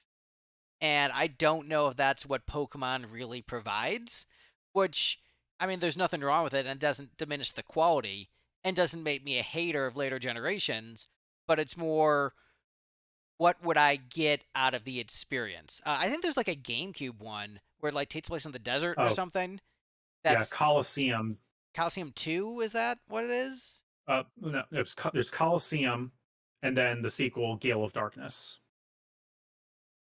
So But but those are like, isn't one of them like more story driven, or are both story driven? they're both story driven. They're both full RPGs. Yeah, because I think that's probably where I land, is like the weird spin-offs where the biggest fans of the series might be like, this isn't real Pokemon, and for like mechanical reasons, but like I'm the No, JRPG mechanically story they are guy. exactly the same. Mechanically they are just Gen 3. Oh, all right. Well, there you go. Yeah. Like they're literally Pokemon Stadium, but the battle simulator is a bonus. Nice. Yeah, so I haven't played through all of Colosseum and I haven't touched Gale of Darkness at all, but Colosseum Colosseum has very different vibes because like you said, it takes place in the desert. It's inspired by Arizona. Uh so like that's I wouldn't say that would get you on board with the whole series, but I think that you could maybe vibe with that more than Hoenn probably. I think that if you were to give Platinum a try, you may find something there if you are willing to stick through it. And I think that you would at least find Black and White to be intriguing. Not necessarily great, but I think that you could appreciate it for trying something a little different. Black and White is the PETA generation, right? Yeah, the PETA generation. I mean, I think Also, but that's where also, I'd want to go. but also, Black and White, they are the only games to get a direct sequel in their own generation. Because Gold and Silver is a direct sequel to Red and Green, but we got Black and White 2, which take place 2 years after Black and White, follow up on the events of those games with a new protagonist. Pretty much all the other characters from Black and White One return in a different capacity, but it actually follows up on the fallout from Black and White One, and I think tries to explore the ideas presented there slightly more, but I can't remember. It's been so long since I played Black Two.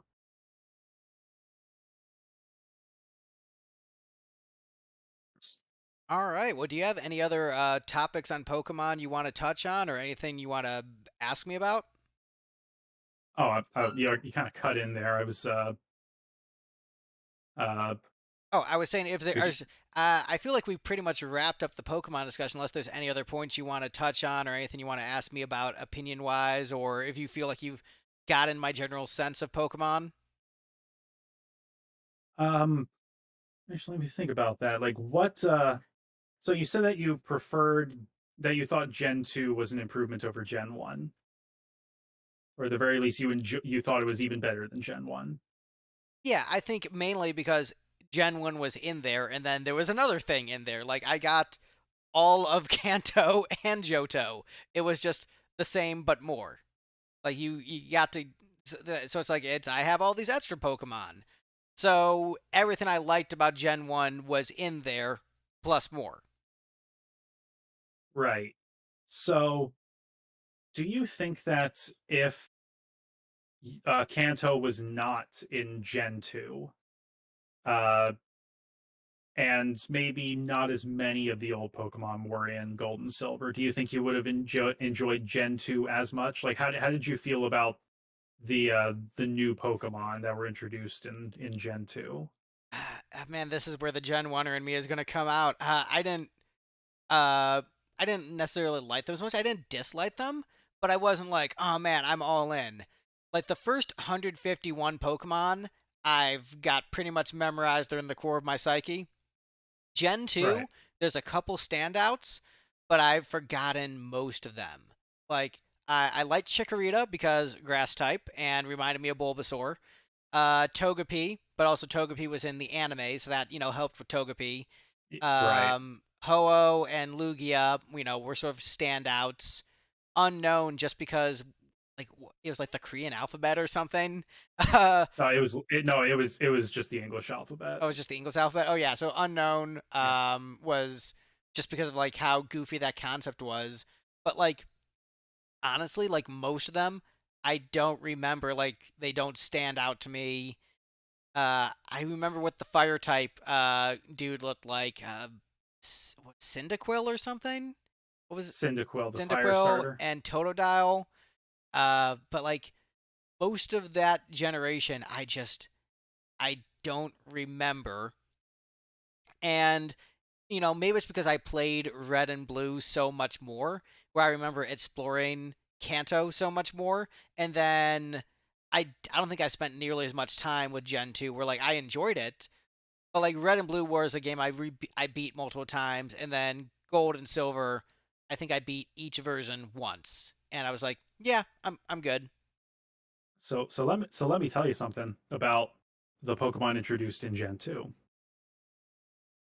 A lot of them, possibly most of them, are only in the post game. They're only in Kanto. I do remember some of that. It's been ages, but I do remember like some of them only being in Kanto. Um, A lot of them were like Sneasel, Larvitar, Houndour. yeah, Yeah, a lot of especially the really good ones, were only in Kanto. And that's a criticism that's levied against Gen 2 even to this day. Most of the Pokemon that you got before the Elite Four were Kanto Pokemon. So, with that in mind, do you think that that may contribute to a lot of Gen 2's designs maybe not sticking out in the memory as much for you, in addition to the fact that you only played through Gold and Silver one time each? yeah. I think that's probably part of it. And also I think like the age difference does make a factor of just like by that point I had the nostalgia for Gen 1 because it was so core to me and just it had to compete with that. And I'm Right. actually with most media franchises, I'm very accepting of like newer entries and very chill about it. Like with Final Fantasy fans, they're like, everything after 12 is hot garbage and isn't real and it's fake and I don't want to see it. And I was like, nah, man, it's cool. I like 13, I like 14, I like 15. Like, it's different, but I like it. It's fine. Um, so I'm not like a nostalgia head necessarily. I'm more look Right. at each piece of art and appreciate it for what it is. But like Gold and Silver, like I liked it at the time, but it didn't ingrain itself in my psyche the way Red and Blue did. And even when I've like gone back and looked at like old like gameplay footage of like Gold and Silver, like do I remember this? I'm like kinda. Versus I really remember Red and Blue. For some reason, it was just more memorable to me. Probably just the repetition of it, maybe. Right. Maybe.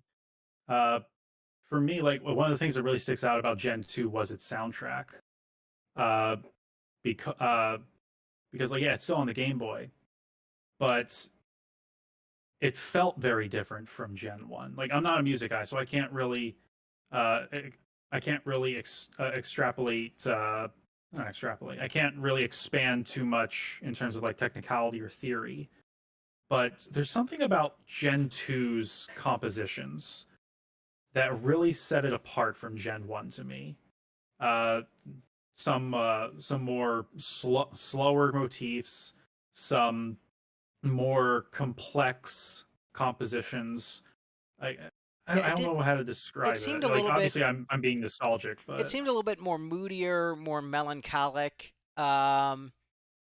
I think sort of the best way I would describe it is like more Japanese. Um, yeah, definitely because it's based on Kyoto, yeah, so I they're believe. following like more of a traditional like Japanese melodic pattern um versus the Gen 1 music was a little bit more Western in terms of its approach to scales. Basically, the scales that are sort of natural to Japanese music without the influence of Western music is very melancholic and bittersweet.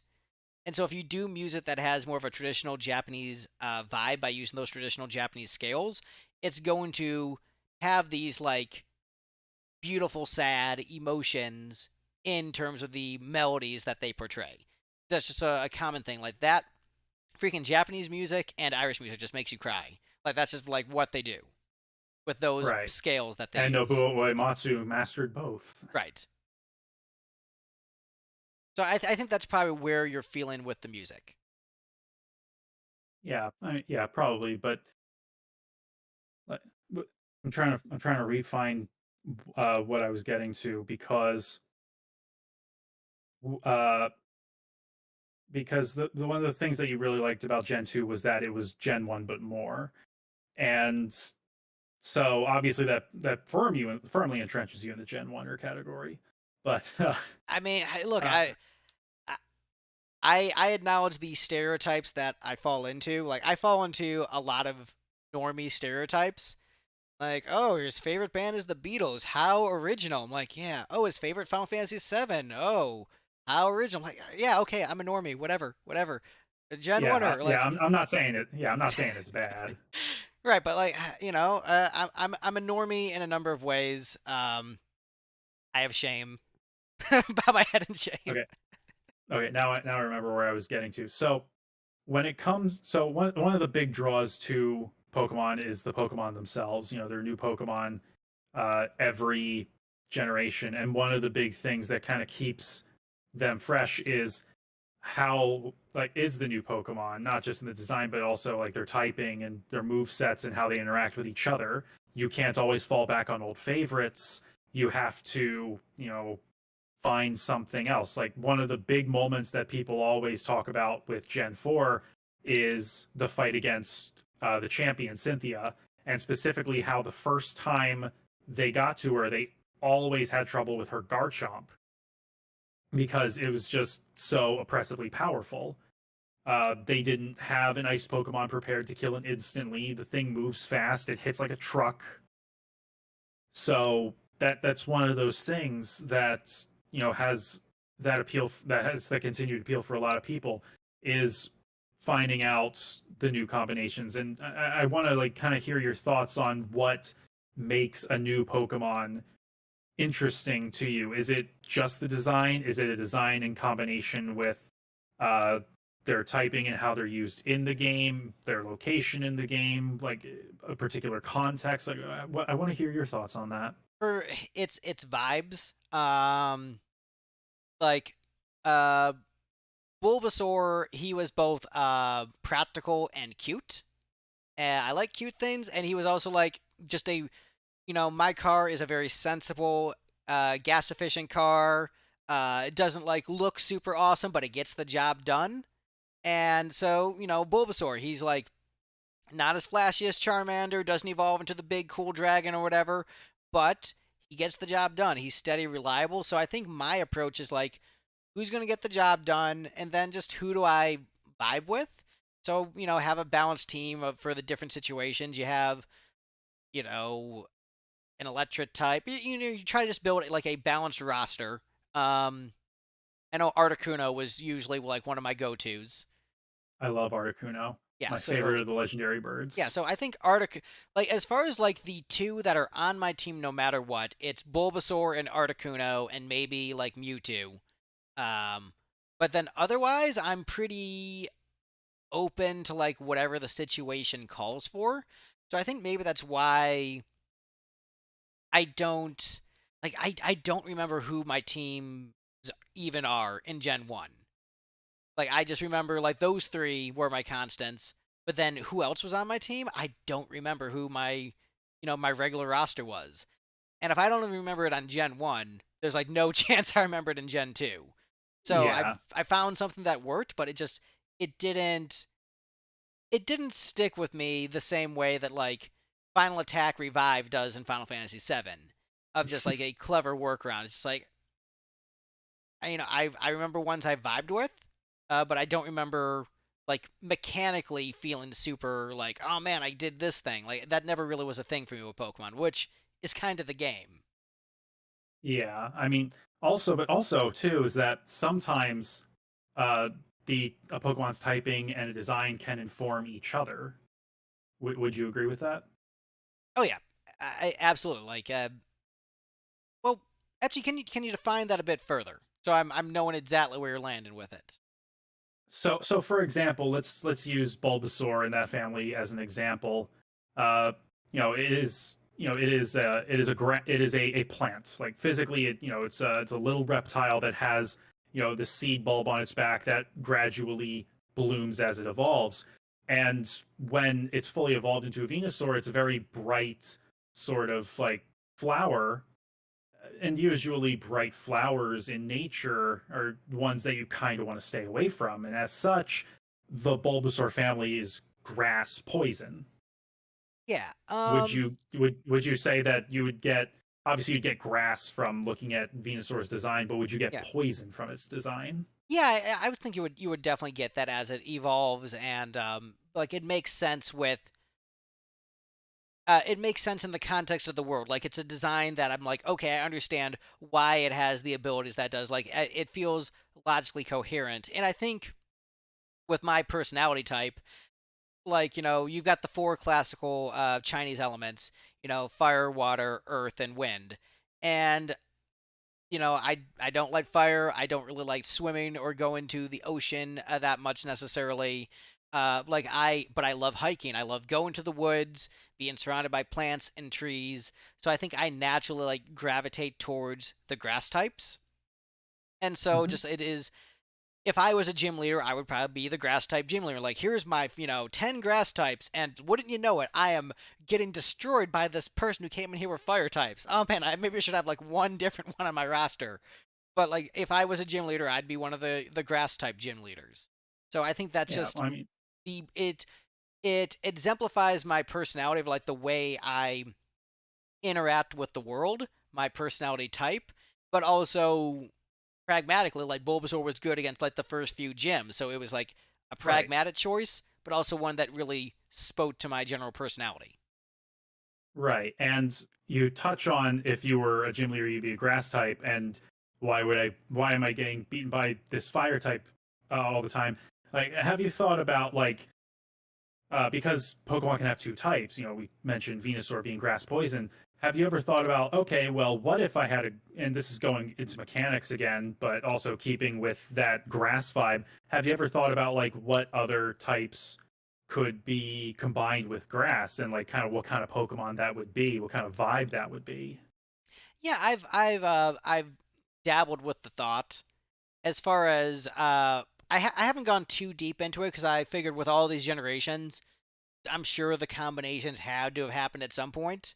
So like I feel to myself, I don't know if there's like a grass fighting type combo, but I'm sure there probably is in the, 1,000 Pokemon there are.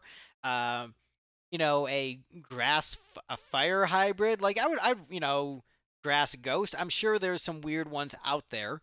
Um, but I guess for me, Yeah, because my personality, it would be like grass when fighter type. Shown in anime, punch dudes, but also like touch the ground, man, touch grass. yeah, so grass fighting and grass ghost. Um, Pretty sure there has been a grass fighting type, but okay, yeah. So I'm gonna share a couple of designs with you if you're cool with that. I am down Couple, with that. But actually, do you mind if I run to the restroom quick because I have a weak bladder? go ahead. Thank you, sir. You are free to talk with the chat, or you can take a restroom break yourself. Do what you need to do. I am, as the kids say, Gucci. How are you in chat? Enjoying the show?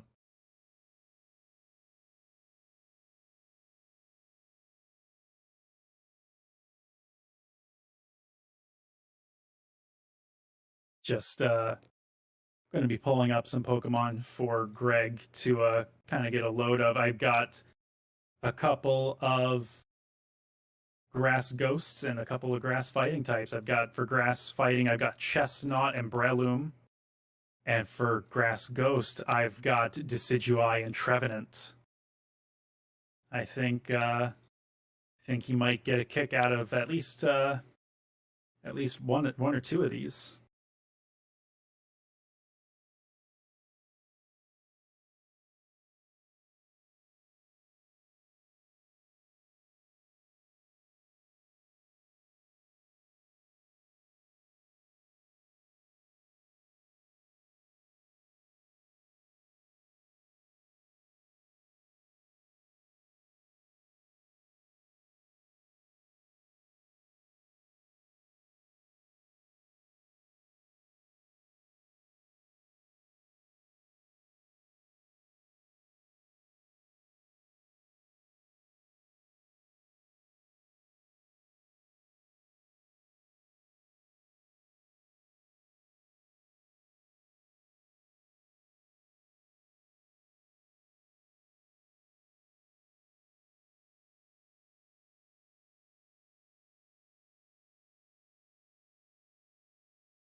Okay, we are back. Welcome back. So, I have two grass fighting types and two grass ghost types to show you. All right. So, I'm going to start with the very first grass fighting type from Generation 3. It is called Breloom. All right. Oh, and I see it in the Discord chat. I wonder if there's a way for me to Yes, share this with the folks at home. I think you probably could.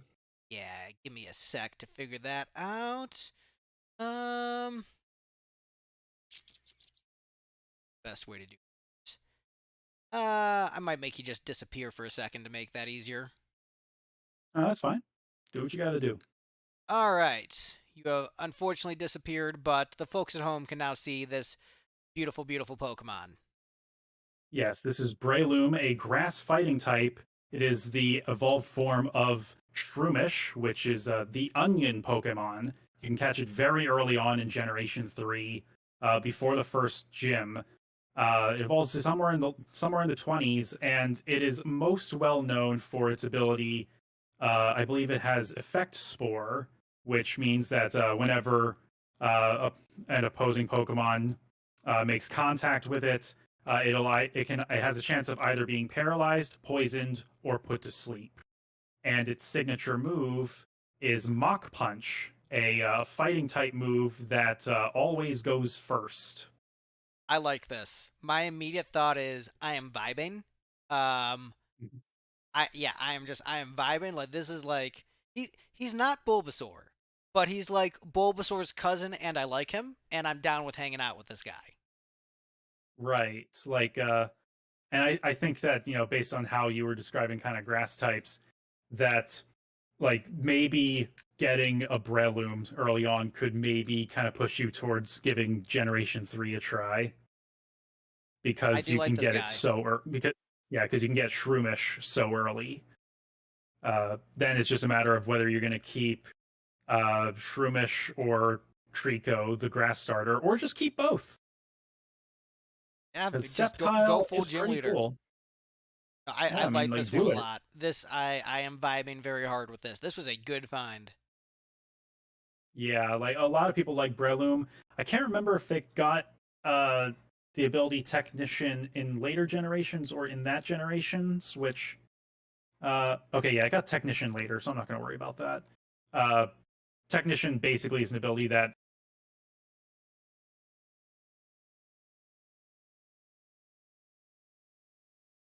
You actually it you cut basically out there. just boosted by 50%, and Mach Punch would fall under that. So You no, cut I was out just there when you were talking about describing the the ability abilities. Technician. Yeah, okay, can you hear me now? Yeah, sorry. No, yeah, I can hear you now. Just Discord Okay. likes to do the thing where like it'll cut out randomly like a sentence, and then you got to go back for Yeah. context. Yeah, Technician just boosts moves with power 60 or lower by 50%, and that would apply to Mach Punch because Mach Punch it moves first, and it's got the same type attack bonus because Breloom is a fighting type as well, but it's only 40 base power to kind of even that out. I know that you don't care much for the mechanics, but the mechanical intrigue is kind of part and parcel with a lot of Pokemon, so.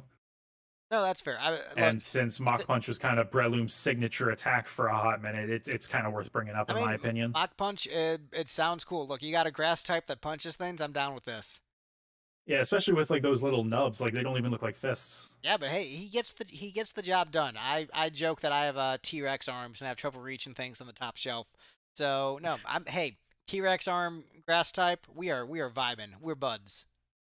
Right. All right. So the second grass fighting type is actually the starter, the final form of the starter from X and Y Generation 6. But before I show it to you, the starters from that generation had sort of the classic RPG archetypes thing going on between them, where one of them is basically a thief, one of them is a mage, and one of them is a knight. That Uh, is interesting. So is the grass type the thief? the grass type is the knight. Oh hell yeah. Yeah, and it doesn't have a sword, but it has quite the shield. This is Chestnut. Yeah, this is. this is fine with me. I don't know why. I don't see the hatred. So what gen is this? You said 9, Six. 6, Six. 6. Okay, yeah. I don't. I'm not angry. I'm not angry with this. I don't know why people are angry. This looks fine to me. This just looks like another Pokemon. Are people mad at him? No, no, nobody's really mad at him. Like people are kind of mad at like designs from this era because they're kind of more detailed, which like Give me something that people are mad about. I want to see why people are furious. okay. I'm gonna go for the kind of the go-to here. I'm gonna bring up the evolved version of that trash bag Pokemon. This is uh Garbodor Oh, or Garbodor, I saw however this you one. like to say it. This is a normal Pokemon. What are people talking about? This is a Yeah, like it's normal fine. Pokemon. Yeah, it's totally What do they fine. mean like too complex? What are they talking about? I mean, for this one, like I don't think this is too complex. I'm talking more like final evolutions being having a bit more on details. Like I'll bring up a Gen 7 Pokemon. I see nothing Uh wrong with this. Uh, yes. I'm not a true Genwunner because Sorry. I don't hate anything I'm seeing. All right, so here's a slightly more complex Pokemon that from Gen 7. People don't hate this design specifically, but it is a little bit indicative of the we're getting complicated here. Okay, And I do mean a little bit. This is Turtonator, this is Fire fine. Dragon type. Oh, Yeah, because like it's fine. there's 3 colors on this one. Oh no, getting crazy. I mean, I guess I don't really get the like I said, I don't get the criticisms. I'm not. Like, I am not seeing anything wrong here. Give me like something hated other than the ice cream cone. I need like where the venom of the community is met. I want to see what they really hate. okay, I actually have to Google most hated Pokemon designs because like this is really hard for me because I find a lot of it kind of dumb and obviously with how many Pokemon there are, it's obviously going to be inconsistent. Yeah, because I mean, obviously, like Uh, ice cream cone guys, like okay, we get it. It's an ice cream cone. Isn't that silly? Isn't that dumb? Haha. But like, I've again, we had the Pokeball and the upside down Pokeball in Gen 1, so it's like, oh, okay. Apparently, a lot of people hate this evolutionary line. So there are three of them. I'm going to show you the middle one. This is the whole idea behind them is that it's carrying more robust construction materials. It starts with some wood, then a metal girder, and then two pillars of concrete. This is girder. this is fine. This is a construction Yeah, worker. like yeah, He's he looks like it's he looks it like is the he is a Gen hard 5 worker. Machoke. He looks like he's a hard worker, and he's working hard to bring home some money for the family. He's probably got 2 little kids at home. He's got a nice union gig which protects his rights. Good for him. Yeah, yeah, like yeah, like it's fine. Like I'm looking through I'm like sorry a you Reddit Pokemon thread fans right hate the now. working class. Bunch of I'm, elitists. I'm just I'm just looking through a Reddit thread right now. The idea is apparently some people hate Rhyperior. That doesn't sound right. So in Gen 4, a lot of Gen 1 and 2 Pokemon got new evolutions, including Rhydon. Um, so I'm just for reference, this is what Rhydon evolves into now. This is Rhyperior. I'm not wowed about it, but I don't think it's like offensive.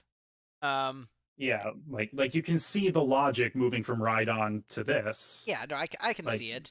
And like, look, I'll be honest, like I don't like Bulbasaur's evolutions as much as I like Bulbasaur.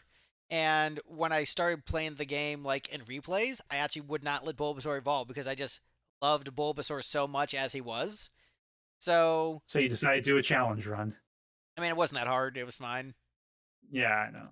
But anyway, but but yeah, so yeah, like so yeah, I view this largely the same way, which is like yeah, I like the other stages more, but like I'm not like this is a travesty.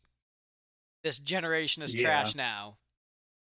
yeah. The only other like additional evolutions from that generation I can think of that people are kind of so-so on are the evolutions of Electabuzz and Magmar.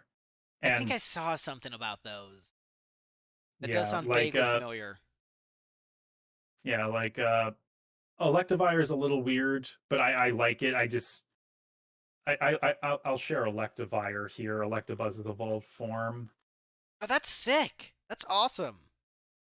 Yeah, like it is like Electabuzz like was kind of moving in the beefy direction. Now this guy's beefy. And he's kind of like an Electabuzz meets an Ewok, but like more aggressive. I'm this is fine. Yeah, I'm but also like look at that smile based on the angle. That can be a friend's smile. Electivire's a big friend. yeah, I, I don't see it. I don't see it. I'm a fake Genwunner. I'm a lifetime fan now. We're actually switching sides. And then Magmar's evolution from Gen This 4, looks. which It doesn't look maybe that different. The biggest difference looks like his hands, and he's like chunkier. yeah, it's Um, chunkier, like the duck bill's kind of receded yeah. more, and like it's got mortar launchers for arms. Like I I mean, see if the I had to logic. complain I'm about not. this one, is that it didn't change enough. Would be my critique of this one, but I don't think it's again. I wouldn't call this hot garbage. Yeah, like I said, like I don't get a lot of the hate for later stuff. It seems kind of silly to me a lot of the time. So like I'm gonna move on from that. I'm gonna show you a couple of grass ghost types. All right. All right, so this one is like Chestnut, also from Gen 6. Uh, and there's a lore behind it where its first form, which basically looks like a small child of sorts. The Pokedex entry talks about urban legends about how they lead children into the forest and the children never return. Uh, but evolves into Revenant. Oh, it's like a spooky tree. Yeah, Yeah, and it's got the ability Harvest, so it'll actually regrow berries that it held onto and ate in battle. this again. I think these are good designs. I like this. That's very interesting to do like the haunted forest kind of thing as a Pokemon. I think that's a really clever idea. Yeah, like they're always interesting, like naturalistic designs in Pokemon, and obviously there are also the designs that are artificial, like Magnemite, Voltorb. Yeah. Uh, like it runs the gamut. There are always really interesting designs based on like folklore and legends and Yeah, but stuff like it's that. like it's sort of like what if a Disney movie scary tree, like the scary Yeah, trees that reach out and try to grab you was a Pokemon, and I think this is really cool. I think yeah, it's a like Pokemon I never would have like thought of existing because I think like okay, I would think about like different animals. Like okay, you might do like a Pokemon that looks like a bear and maybe a Pokemon that looks like a poodoo or something, and just like think about different animals that here's one that's more like an elk. Like I could imagine that, but like the creepy tree, I wouldn't have thought of that, but I'm really glad it is. I think that's really awesome. yeah. Funny that you mention bears, because obviously there's a bear Pokemon in Gen 2, Teddy Ursa and Ursaring. But also in Gen 6, we got a panda Pokemon. Oh, I didn't We know got we got a panda Pokemon in Gen 6. Yeah, we got Pancham, and it starts off like really cute. Got like a little leaf in its mouth, like yeah, I'm hot shit, and it evolves into a very aggressive Let panda me see with the a twig aggressive in its mouth panda. like a Let cigarette. me see. Actually give me both. Give me the cute one and then let me see the aggressive one. I want to see its journey into becoming a hardened criminal. Okay, so this is Pancham. It is a fighting type panda. Oh, I did see that. I did see that guy. Yeah. Yeah, and then evolves into the fighting dark Pangoro. Ah, there we go. Angry Jack Black. Angry Jack Black. Oh, and it's got the ability Iron Fist and or Mold Breaker. So Iron Fist powers up punching moves. Mold Breaker lets it hit through opposing Pokemon's abilities and even sometimes their typing. So it gives no fucks. It is that angry. But This actually should that be on reminds that the reminds when eventually Tekken 8 comes to Nintendo Switch, he should be a additional character. well actually hold your thought on that because uh there's a twist to this second grass ghost type. Now this is the final form of the grass starter from Generation 7. Uh, and if I remember, yeah. So Gen 7 starters also have like a bit of a motif to them, like only a little bit. I think it's supposed to be like theatricality, where the water starter ends up being sort of like almost like a model kind of thing.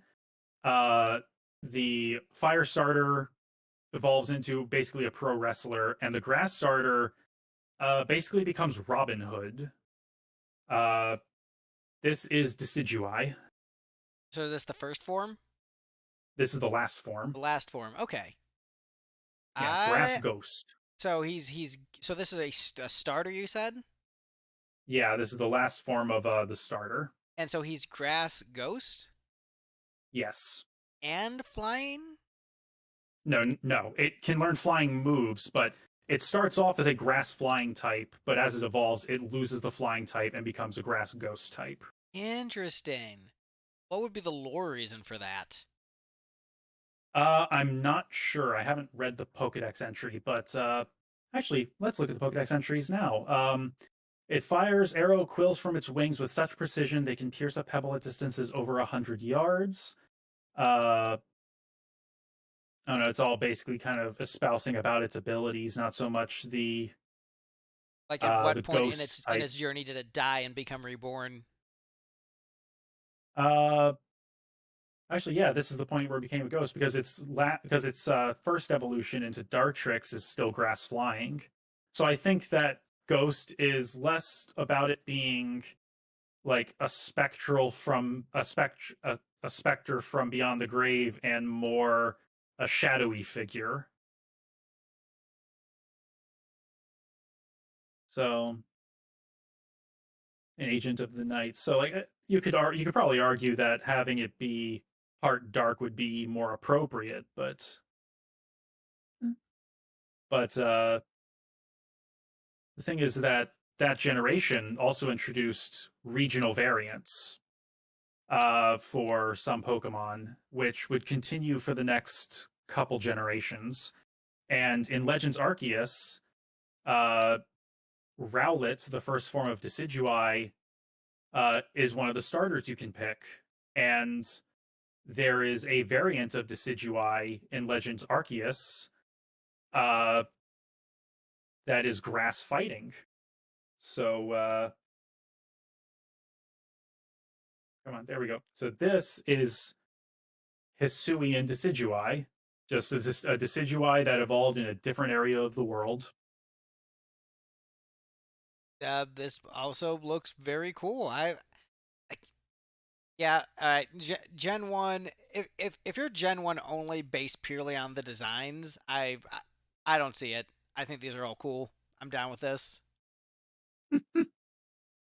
But yeah, it's like the typings can tell you a lot about the Pokemon, and also like I know you're not too deep on digging into the mechanics, but like sometimes just learning about like signature moves can like it would make sense. It add to the vibe of the Pokemon. Oh yeah, Like totally. I mean, again, as a guy who enjoys fighting games and shonen anime, you have like their one signature awesome move, and you're just like, oh man, they did the thing. Domon did Burning Finger. Bulbasaur did Vine Whip.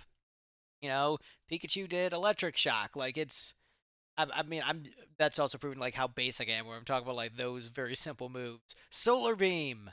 But yeah, I, I mean, the signature moves are a big, fun thing in Pokemon. The unique move sets. yeah, like Decidueye has an exclusive move called Spirit Shackle. It's a ghost type move. It's very powerful, but it has a secondary effect of preventing the target from leaving the battle afterward. That Like would be very useful. I could see that yeah, definitely coming in handy. I'm yeah, thinking if as far as like a wild mechanic to add to Pokemon, if I am they're like, Greg, we want you to come up with ideas for Pokemon. I'm like, I don't know why you do that. I really don't have that much game dev experience. I've written a script for like one indie RPG as a member of a staff team. I don't know why you're hiring me, Game Freak, but I need the money, so sure. Um, you know what we're gonna do? Four Pokemon at a time, ATB. Let's just get Oh wild dear. with it. 4-on-4 battles, ATB. Now that's gonna be some crazy PvP stuff. You do it that way. That is an idea. I can say that much. That is an idea. It is an idea. It is. Why is that a bad idea? I never said it was a bad idea. Just it's an idea. I Why don't is know it how to a feel why is it about a it. great idea? Why is it a great idea? That is a great question. It shakes things up, I assume. Well, obviously it would, especially for people whose only experience with RPGs is Pokemon. You would immediately just throw them into Final Fantasy 6 or 9, basically. Which, hey, you can do that now. The ATB system, the patent expired on that. Not the the patent expired on that. So Yeah, so I mean, you could. I mean, I think that would be in terms of like if people want a real competitive scene. If you maybe did like 4-on-4 uh battles and factor in the ATB, that would add like a sense of like fast-paced movement to it. I could see that really like being fun in a competitive sense. I could just that's what I'm seeing. But also well, like that might be too the much Final Fantasy brain, possibly. the competitive scene for Pokemon and like the competitive format is already pretty firm. Simply because of double battles and you only bring four Pokemon in and you send two out at a time. So there's a lot of head games there regarding are they going to protect? Are they going to use redirection? Are they going to switch out when I'm going to use a super effective move? Can I predict a switch? Uh-huh. Um, like it what like as a spectator sport it's kind of so and I've kind of thought about long and hard about why people aren't more interested in that, but I think it's obvious. It's because like a lot of people see competitive Pokemon as, oh, they're only using very specific Pokemon, why can't I use my favorite, why isn't my favorite good? And it's like it depends on the meta, dude. Like there are a bunch of Yeah. different questions, but one of the big stories that even like more casual fans have kind of heard about competitive Pokemon was back in like Gen 4 or 6, of somebody taking a Pachirisu, which is basically Gen 4's Pikachu equivalent, just a little electric squirrel. It's not very strong or anything, all the way up to Worlds and winning, beating someone's Garchomp, dragon ground type that's like the pseudo legendary of Gen 4, just because nobody expected it. And it kept using like taunt to prevent them from using non damaging moves and follow me to redirect damage to it and pumping its stats enough to be able to take specific attacks from specific Pokemon with specific with specific stats.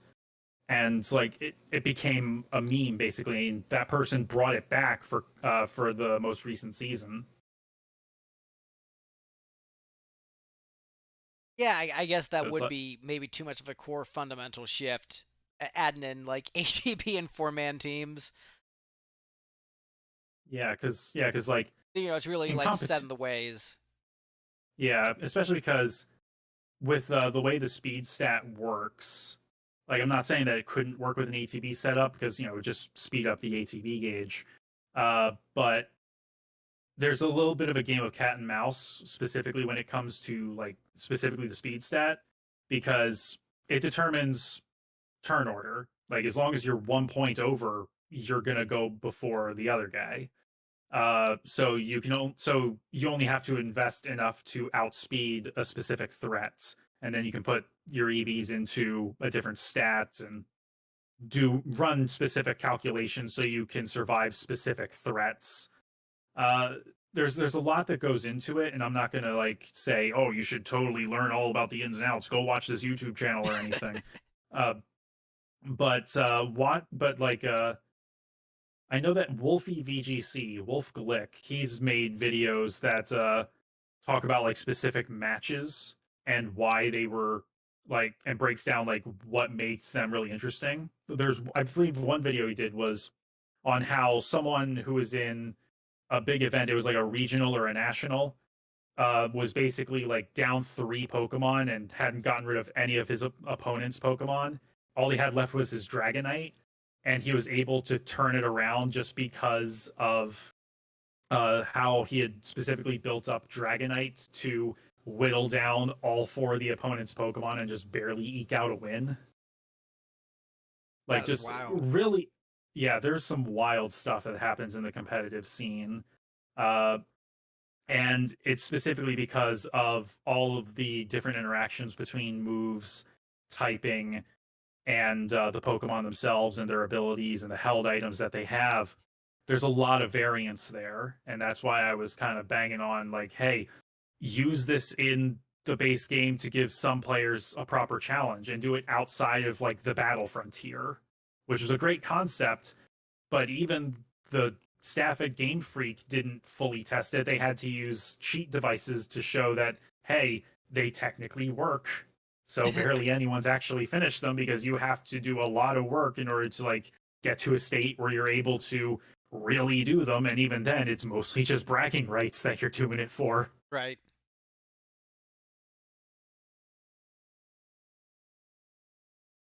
So I assume, like in the competitive scene, like legendaries are banned essentially, just like anything that's OP. So I'm talking about officially sanctioned scene, the VGC scene. It depends on the season. The way that usually goes is that every generation, because there's usually a new set of games every 3 years, the competitive scene usually runs on a 3 year cycle, where the first season is a regional dex only.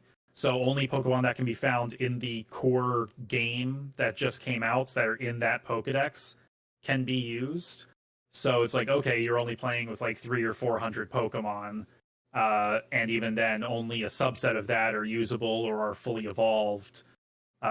So a subset of a subset is probably going to be used, and then that runs for the first year. The second year, it'll be like, okay, we're doing the national dex, but we're putting a ban on these Pokemon. It's like legendaries and mythical Pokemon, stuff that not every player can get or otherwise have a significant uh, Advantage. a significant advantage in terms of stats. Yeah, like Ho-Oh, Lugia, Mewtwo, Pokemon like that. And then the year after that, so the third year, they do I believe it's restricted rules where you can have a certain number of those restricted Pokemon on your team. So you can have like four regular Pokemon that are like, let's say Lapras, Venusaur, Golem, and Pidgeot, and then you can throw in one Mewtwo and one Lugia. Okay. Yeah, so it kind of balances itself out a little bit that at that point because everyone is going to be using up to two of those super powerful Pokemon, and you kind of have to play around those centerpieces and then pick up the stragglers or use that centerpiece as a sort of a bluff to sort of like make your opponent think that that's the big threat when you're building up uh, its partner that you've got on the field.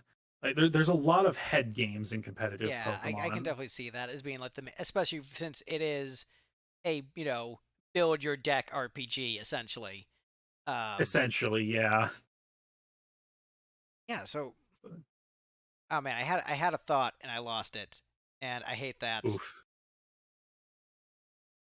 Uh, Yeah, I'll have to link you the that video about the Dragonite because like it breaks down only what you need to know for like the situation, so it's easy to follow along. yeah, And because it's using a Gen 1 Pokemon as the crux of it, I think that that alone can kind of help you along there.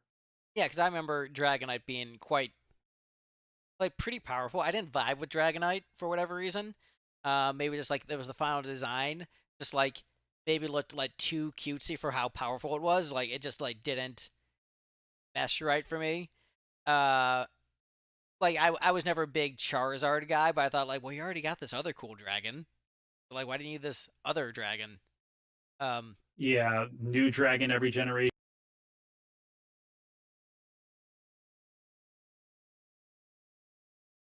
you actually you cut out at new dragon every But generation. yeah, but in addition to a dragon every generation, obviously its stats are different, which is a little bit more esoteric. And its moveset is a little bit different. But the big thing in Salamance's arsenal, it is slightly more aggressive than Dragonite, but also the big thing that it has over Dragonite is the ability Intimidate. So as soon as you send in Salamence, it will decrease the opponent Pokemon's physical attack stat by 1 stage, dropping it to 67%. But only whenever you send Salamence in. So that instantly makes Salamence able to take more punishment, but only from that first Pokemon that it's sent in against. You'd have to take it out and send it back in for it to intimidate again.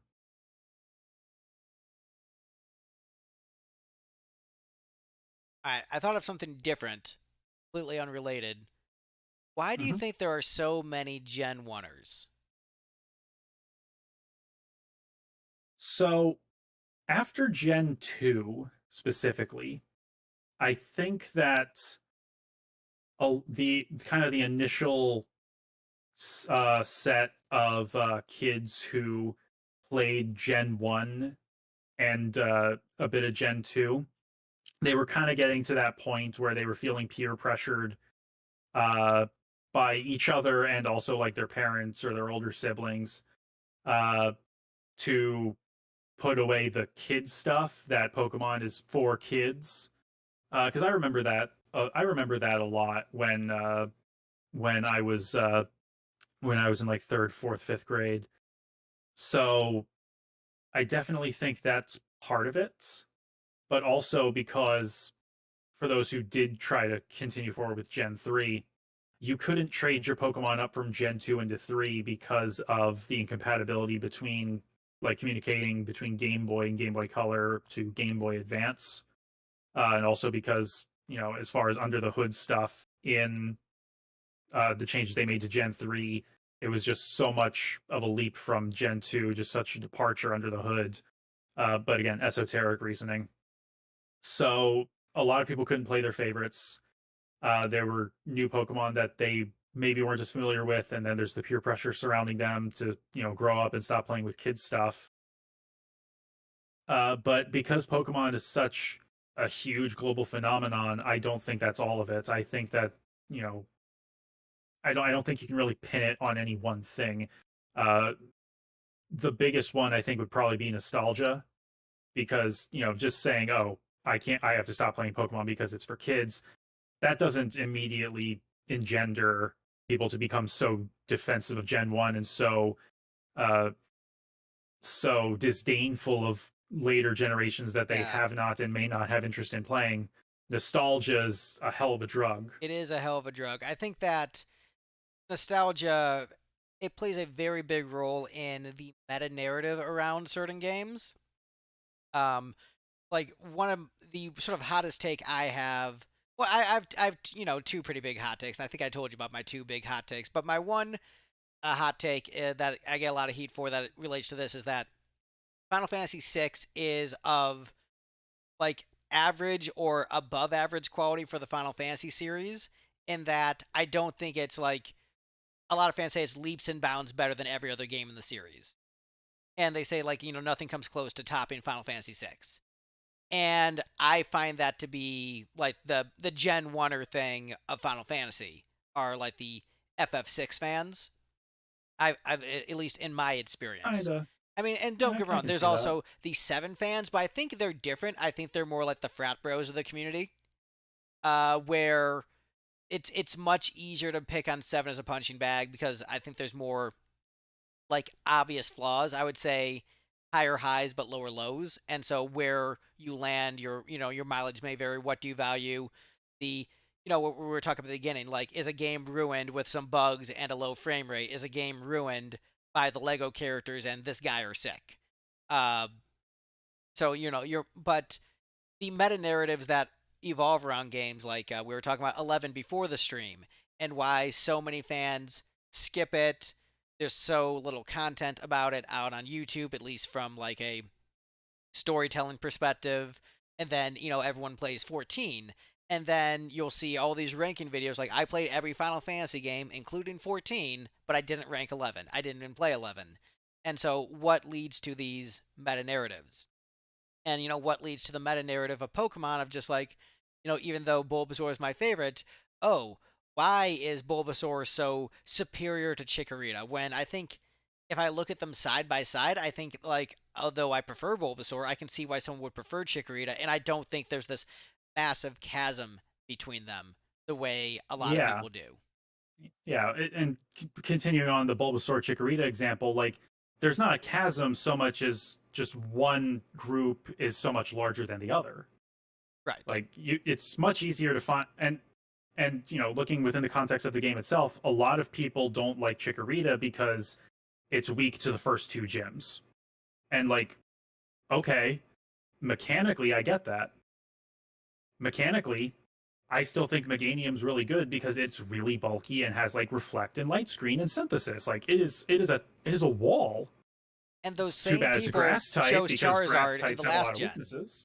Like so many people were like, "Oh man, I love Charmander," and Charmander was like a real underdog story against the first few Yeah, gems.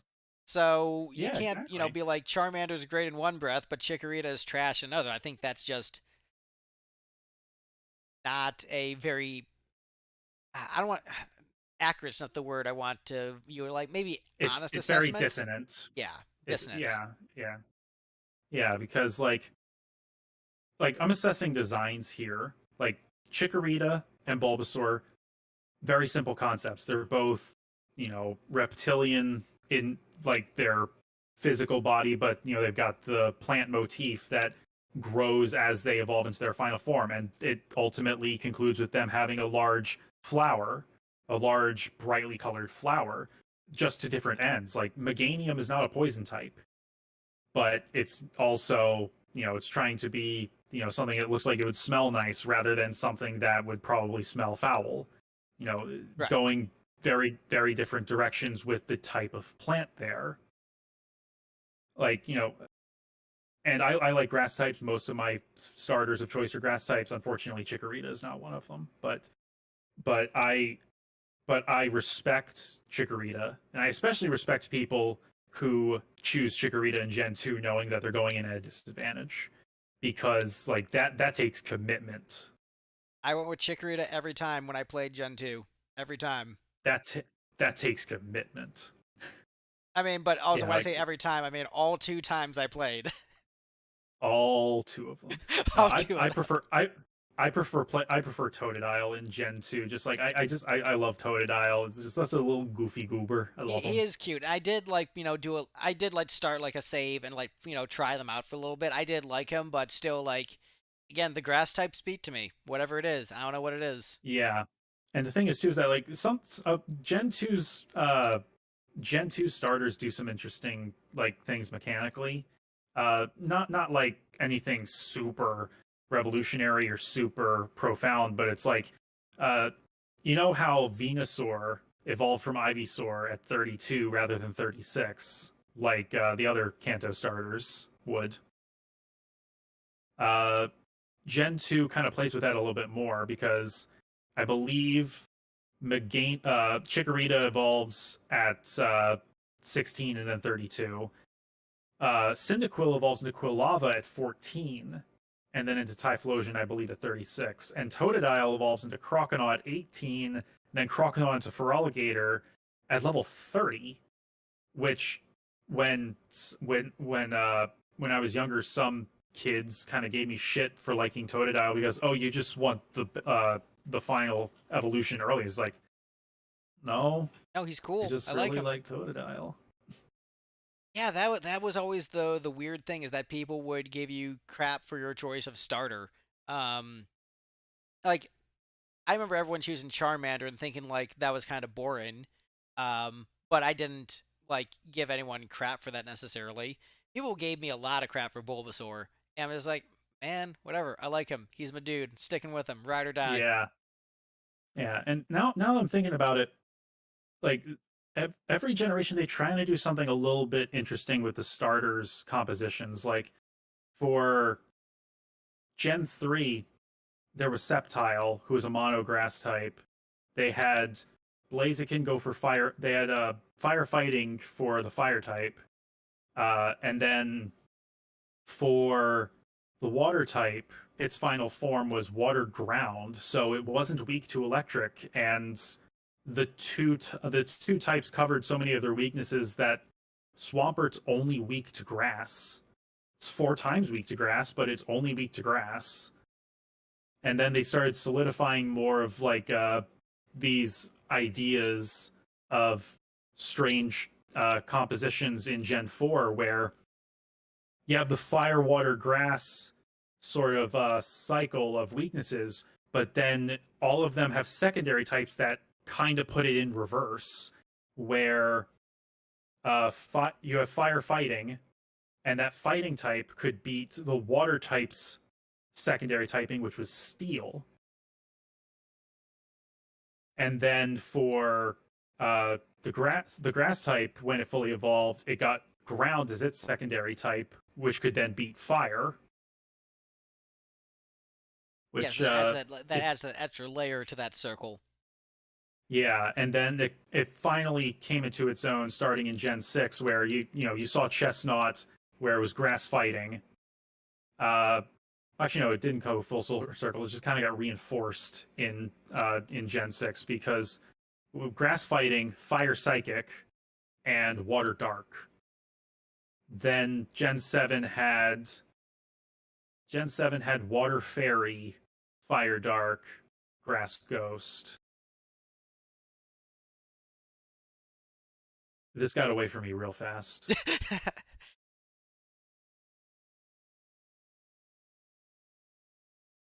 All right, so I think I feel pretty good about the Pokemon chat. Is there any other points you wanted to bring up, or any other questions?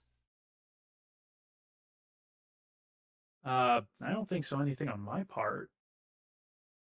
Yeah, because Like I think I've I think understood the, like, for me, I think I understand the appeal, and I don't begrudge, like, I can see a different version of my life where I didn't spend like a decade doing hair metal in Nashville and going on weird adventures, where I would have like just kept it with the latest Pokemon release. Um, I think a lot of it also is me, is that I didn't keep up with the systems they were on. Um, right. and we didn't really get into Kingdom Hearts this stream. But my main reason for dropping Kingdom Hearts was the different platforms they ended up on, and just not owning those Yeah. platforms at the time, mixed with me dropping off video games in general. So it's like, am I going to get a DS and a PSP and, following all these weird different platforms just to get like one or two games, when economically, my family didn't necessarily have a lot of money. So getting multiple platforms to play these games and to follow the story, even though I wanted to, like if they were all on PS2, I might have kept up with all the games. But because of the platform jump, that's what sort of stopped me from continuing with Kingdom Hearts completely. But I never like lost interest. And I think I told you I watched the cutscenes for Birth by Sleep. So like I'm, Right. got some familiarity with the story. I've got like all the Kingdom Hearts Steam editions like on my wish list. So it's I'm more likely to jump into I that than think that they're Pokemon. actually. I think that they're actually on sale on Steam right now. Yeah, it is. Oh no, Unfortunately, no, they are. No, they are oh not. well, that's good, because it is unfortunately not a good time for the Troyan household in terms of finances of buying Kingdom Hearts Oof. games. Um, but they did have a really sweet deal on some King of Fighters game where it's like, oh, this is like, it was like $1 for like Yeah, two I different saw Kingdom that. Fighters games. So I picked up a couple of those because like it's a buck. I don't have much money, but I can afford to splurge $3 of my income on King of Right. Fighters. But Kingdom Hearts I think is cool. I definitely can see why I can see sticking with both franchises, but of the two, Kingdom Hearts is the one that like I still have a foot in the door in Kingdom Hearts versus Right. Pokemon. Like I need to come back and visit.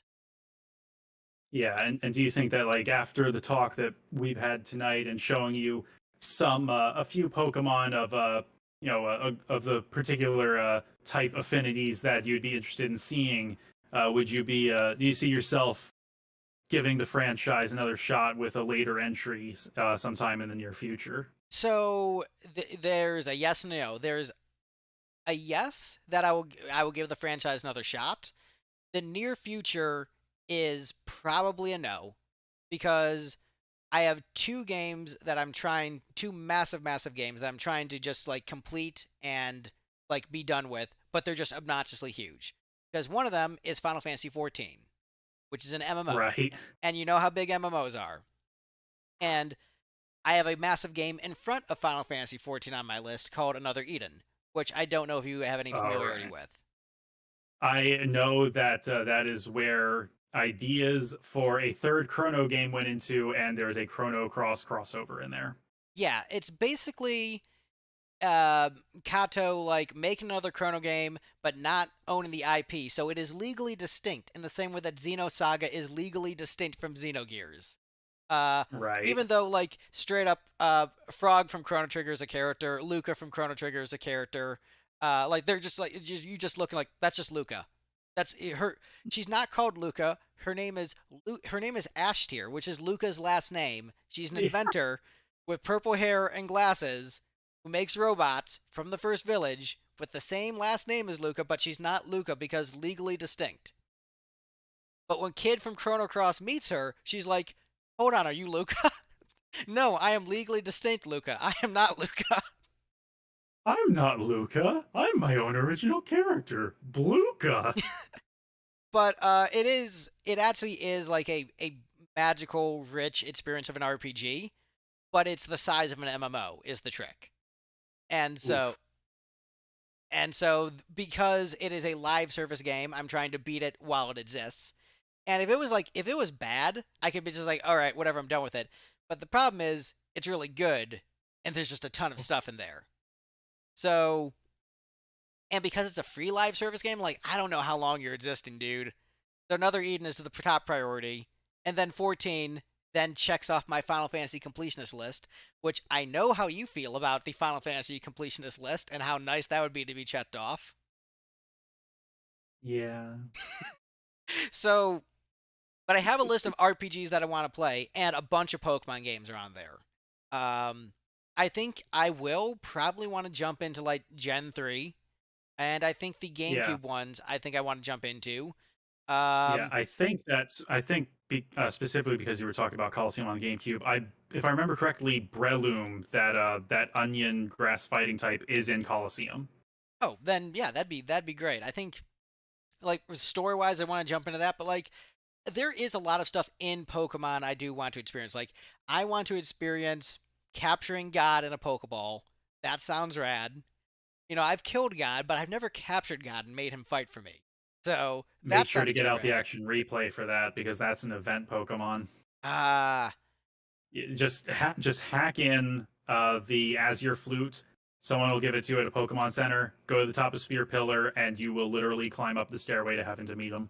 nice. Yeah, so I want to do that and also like see how they top capturing God. Like what's the legendary after God that is like even crazier? I think it wasn't like a time entity or something like that. So that was in Gen 4. It was Time and Space, the Algonpalkia, Giratina, which is antimatter, and then Arceus was in that same generation. Arceus was believed to be the creator deity, and that's the thing with the vast majority of legendaries that are said to be like that are basically deified is that it's all legends. Like very rarely is Ah, it stuff that they directly show that yes, this actually happened. So it's there's wiggle room to it, but yeah, like as far as how they follow up Arceus, which has no presence in the story. It's literally just kind of an afterthought thing. You're given a thing and you can go find it. That's all it is. Um, in Gen 5, like I said, truth versus ideals. So thinking about concepts and ideas rather than a creator deity. So how do you top that? Well, it depends on how you define topping that. it's maybe not necessarily top, but how do you follow it with something interesting where it doesn't feel like Dragon Ball, which I love, justifying like there's this stronger dude who was just like over there you didn't notice, but he's Yeah, stronger than yeah. every other There's dude. yeah the problems with escalation in Dragon Ball. That's an interesting topic. Yeah, and look, It's, I, I it's I love Dragon Ball, and I love that they just like had a JRPG villain in one arc. I thought that was rad. I was like, oh yeah, about time you guys fought a JRPG villain. That is awesome. But yeah, in terms of like coherent world building, and escalation. It's a hot mess. I mean, the world building in Dragon Ball is fine. It's the escalation of threats. Well, the escalation of threats Toriyama in kind of relation wrote to the himself into world building corners. is where I find it to be a hot mess. Kind of. Once you start getting into Cell, it starts breaking down a little bit on that front. Yeah. Like, so wait, Earth technology sucks in comparison to space technology, yet you made these super robots. All right, nice job. Yeah. Sometimes you just got to go with it. Oh no, I went with it, but yeah, I'm definitely curious to see where the franchise goes.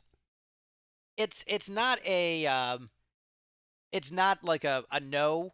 It's more, can it defeat games after like doing another Eden and 14? Because like nothing has a chance against another Eden and 14 right now in my life, except for like I will Right. play like King of Fighters for like an hour before work if I need like a chaser or a little bit of Donkey Kong Country. Just like if you need like something short, but in terms of like a full RPG experience, I think I would be open to maybe playing like Pokemon on a stream.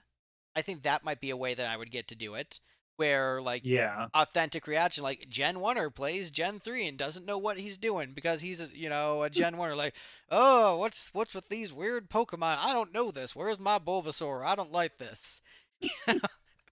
So I think that would be a possibility of doing like a game like Pokemon on stream.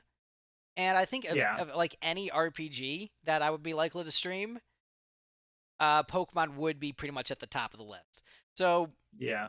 I'd say there's in the near future, maybe like first quarter of next year, maybe like playing like Pokemon once a week on stream. I could see that being a potential thing, or maybe even sooner, depending on where the schedule lines. But I'm definitely more interested after this conversation, more excited. I like the designs. And I've got a Pokemon stream next week. So maybe the people will be like, no, you're a Pokemon channel now. It is Pokemon all the time. You're playing all the games. You'll rank every single one individually. You'll do a kumite of all of them. You know, it's funny you mentioned Pokemon streaming because starting tomorrow night, my friend Sailor and I are going to be doing a Soul Link Genlock over on Twitch. Which, if you don't, I'm not sure if you know what a Nuzlocke is. No Uh, idea. so the basic fundamental rules of a Nuzlocke challenge are, uh, if a Pokemon faints, it is considered dead and you can no longer use it. And you can only capture the first Pokemon that you encounter on a route or area. Those are the fundamental rules of a Nuzlocke, and there have been variations on that basic rule set ever since, including particular clauses and such. A Genlock is where you take this rule set and you extend it through multiple generations, where those who survive the champion fight are brought down to like level 5, or you breed them and send the egg up to the next generation and continue the run with the same rule set, but carrying over the champions from each from the previous run. uh, and a soul link is when you do this alongside another player, and the Pokemon that you find in the same area are linked. If you use that, you have to have compose your party with Pokemon that are linked. So yeah, they have to be 1-to-1. And if the linked Pokemon dies in a player's game, it dies in the other player's game as well. So there's a lot of communication Oh and my coordination goodness. going on there too. That We is. actually we did this we did this for ourselves last year. We got through 4 generations, and it was something. It was a lot of fun. Yeah. I don't know if I've ever done a challenge run. I'm the opposite of a challenge run player. I am, how can I breeze through this game as easily as possible? Like Final Fantasy VIII, I need to beat Diabolus as soon as possible, turn off random encounters, and just max out the junction system. Yeah, FF11, like I'm going to level 99 before I fight the Shadow Lord. I'm getting item level 119 gear and stomping the oh, Shadow Lord in 2 minutes with a full party of trust because I just want to breeze through this. So the thing with Nuzlocke is that they are like a big driver of emergent storytelling I can definitely see with that. Pokemon. Because it's not like someone's just like, hey, I came up with a rule set and like here it is and people just adopted it. No, it started as a web comic called Pokemon Hard Mode, where this dude was just sketching out what was happening in this hard mode run that he had come up with those two rules and made a whole story out of it. And the reason why it's called a Nuzlocke is because one of the most significant losses in that webcomic was he lost his Nuzleaf, who after it died, it was haunting him, but its face was replaced with the face of John Locke from Lost. So Nuzleaf, Locke. That is wild. And that would also be something I'd probably wanna, I'd check out that comic. And I did see a like there's a Nuzlocke. It's actually a pretty good read. I did see there was like a fan hack of like the remake of Red and Blue like on the GBA, and they made it more closely resemble the anime in terms of the like pacing. I don't remember what that hack is, but that hack did look interesting. I believe that is probably Ash Gray. I'm not too familiar with Pokemon ROM hacks, unfortunately. Like the only one that I have played, like, it technically isn't even a ROM hack; it's its own thing, but it's obviously based on like the first gen or two. Is Pokemon Infinite Fusion, which has got some nightmare fuel fusions in there. Most of them having to deal with Muck and Mr. Mime. Yeah, I haven't heard of that. I've seen the Pokemon Fusion website, which is pretty fun. Yeah, like I mean, this one like they've got like a whole bunch of like artists making custom sprites for a lot of the fusions. So instead of just like taking parts of the sprites and just placing them on and just recoloring parts automatically, it is like there are a lot of like actual custom sprites in there that are really good, and some are absolutely terrifying. Like if you want to see a steel type armored Venusaur, it's in there.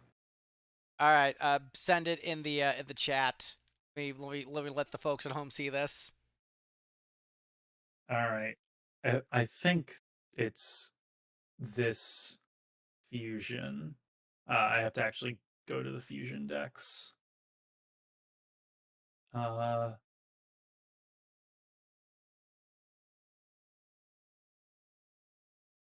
oh, all right.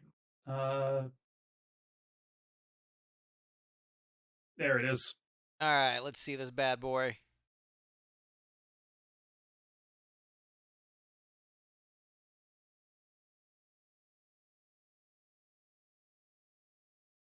Oh shit. Hold on. I thought I sent that to you. I sent that in a Discord server. Well, they're There it all is. gonna be really excited about that. Oh, that looks sick. That's cool. Yeah. That's not disturbing. That looks Like just awesome. yeah, I mean like a lot of the disturbing stuff comes from fusions with Mr. Mime or Muck. Like, give me the disturbing one. Let's get weird with it. Let's close out this stream with like something that will make me not want to go to sleep tonight. Oh, oh, child. All right, I'm scrolling through the whole list here because I gotta find some truly horrifying stuff. Oh God! All right, so this is Mr. Mime and Sandslash. Oh, it's Ugly Sonic. Kind of. Um, Down to the yeah, there's some overly cute. muscular legs for no reason. All right, this is fusing it with Parasect. All right, so this is a Yoko Taro game. Got it. A little bit.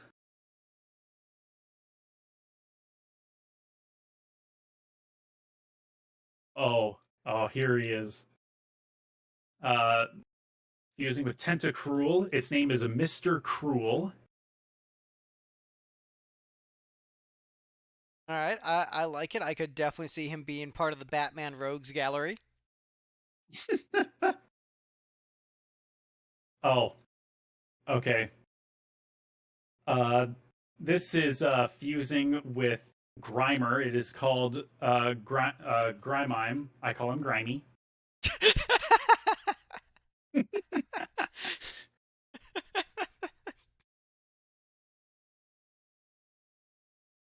That's great.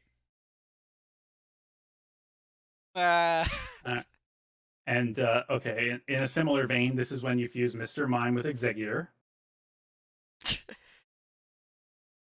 all right.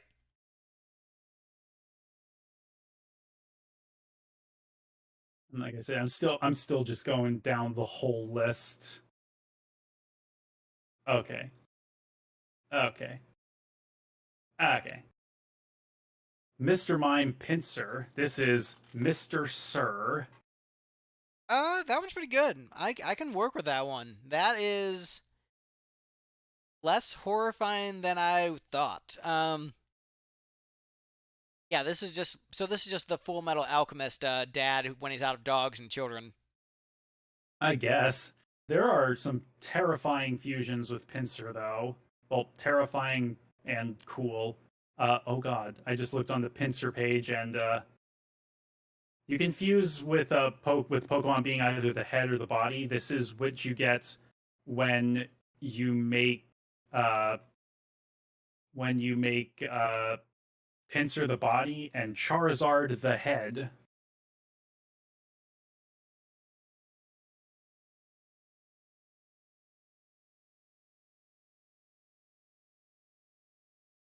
Why? Why? Why not? Wow, that I thought I was ready. I thought I was ready. What a fool I was. What a All right, fool so I was. Wow. here's Blastoise Pinsir. This is Blast Sir. That's not that bad. That's just a Ninja Turtles bad guy. I can handle that. Yeah, yeah, it is much more bearable. Now I'm going down the. Oh my god. Oh my god. Pinsir Eradicate.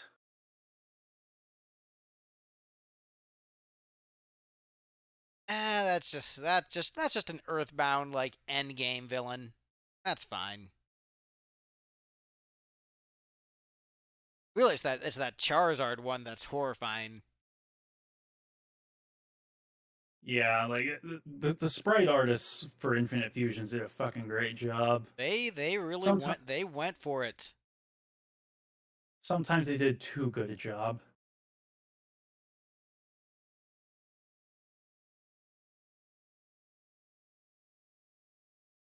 I'm back at looking at the Mr. Mimes. Oh, this I think you'll appreciate this one. This is Mr. Mime and Octillery. This just looks like a Futurama character.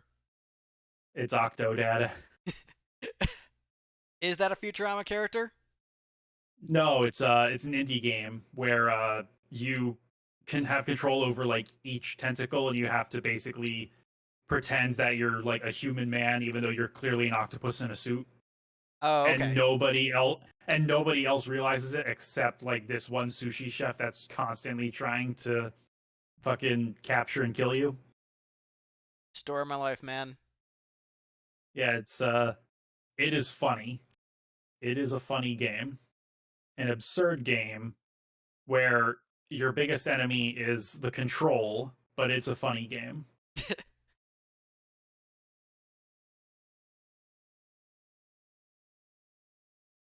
Yeah, I think we've already passed by all the truly heinous Mr. Mime stuff. Then you said Muck was the other one that was horrifying. Yeah, Muck had a few horrifying ones. All right, let's do a couple horrifying mucks and close out the stream with absolute body horror. I have no muck and I must scream. Oh god. All right, so this one isn't horrifying, but it is Muck fused with Charizard. I think this just looks cool. That does look cool. I'm not horrified. That just is cool.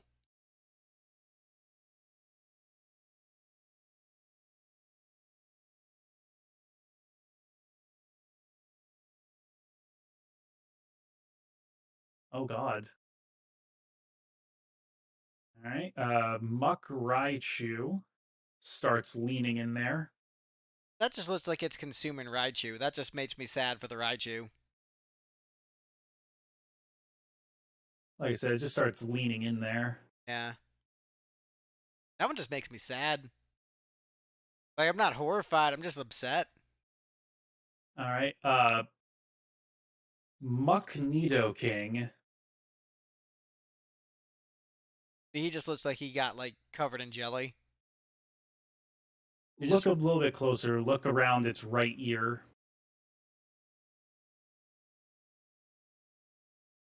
around its right ear? Yeah, stage right.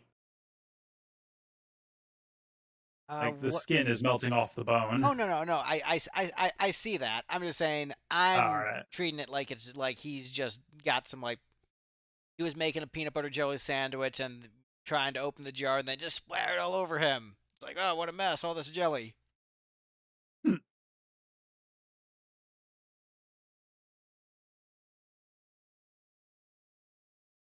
All right. Muck Dodrio.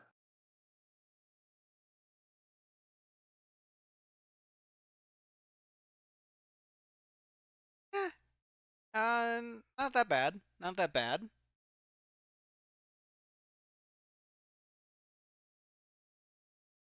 All right, we got Muck Gengar. Looks like a FNAF character. I guess I don't know too much about Five Nights at Freddy's. I'm not down with the youths. Not down with the youths. Yeah, no, I've got one of the youths, so I'm familiar with the youths.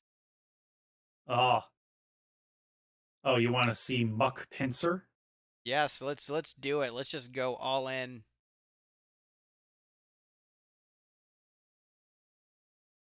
Not that bad. Yeah, he looks relatively friendly, all things considered. It's just a dude. Yeah, he's Just a dude. he's just British. He's just British. Yeah, with with fucking teeth like that, I'd bet. Let's take a look at the picture book. The big book of British smiles. All right, I'm gonna do one more. I'm gonna do Muck Steelix. All right, Steelix being the evolution of Onyx. the grand finale. Beautiful, beautiful. Also covered in jelly. Why can't any of them make a peanut butter sandwich? Because peanut butter is it's too sticky. So is jelly, apparently. Apparently.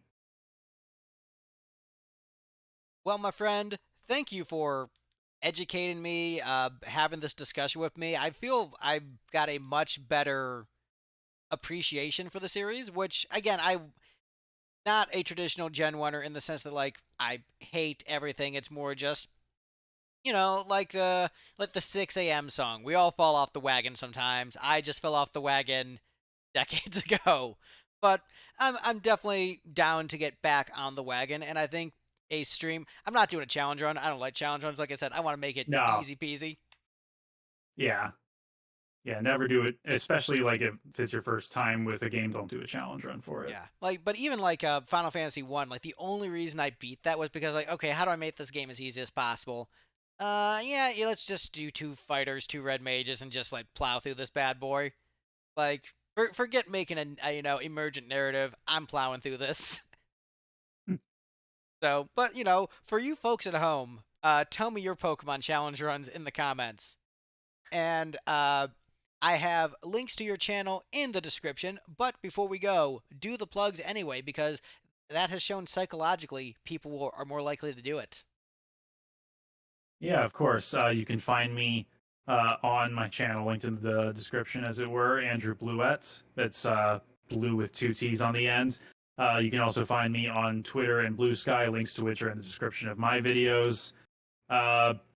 Trying to move more towards Blue Sky as Twitter becomes more and more of a cesspit, and I It's can't so look bad. at comments because there's nothing but blue checks in the comments. I have to scroll for minutes before I find people that I Right. think actually would be worth listening to. The Elon's tweet about Taylor Swift yesterday was so Oh, horrifying. And I was like, yeah. why would you think this is a good idea? Like, what reasonable grown ass adult would be like, I couldn't believe it. Like, look, if I disagree with someone's politics, I'm not going to imply sexual assault against them because I'm not a psycho. I didn't think, personally, I didn't think it was an implication of sexual assault so much as him thinking that he was being gracious and charitable. I mean, right, but that also is with sexual assault. Like, no, she was asking for Yeah, it, yeah. which is I mean, yeah, like yeah, I'm doing like the logic stuff. Look, I think Travis Kelsey has any right to beat the shit out of Elon Musk after that, and everyone has the right to beat the shit out of Elon Musk. but oh, I do have your socials linked in the description too, because I'm thorough. So you can follow Andrew on Blue Sky or Twitter if you want to follow him and see Nazis comment underneath him while you're there. Yeah, like if I talk about Ferris from Final Fantasy V, Wait, really? That get I've had I brought up I mentioned my reading of Ferris in a tweet from in a comment on a tweet of Final Fantasy Weekly's post or something a while ago, and someone came at me for dumb reasons. I was like, I'm not engaging. I'm just blocking. I Fuck mean that you. is the better way to do it. I find they're really fun to make fun of though, which is a bad habit of mine. Uh, Oh yeah, but it's like for me, it's like it's not worth my time. no, It's not worth my time to engage. Like if you're not going to it's not. engage with good faith, I do not care. Yeah, it is. I have to remind myself of that, but then every now and I give into the devil on my shoulder. Like this guy literally has single dad in his profile name. Like, Oh, ha!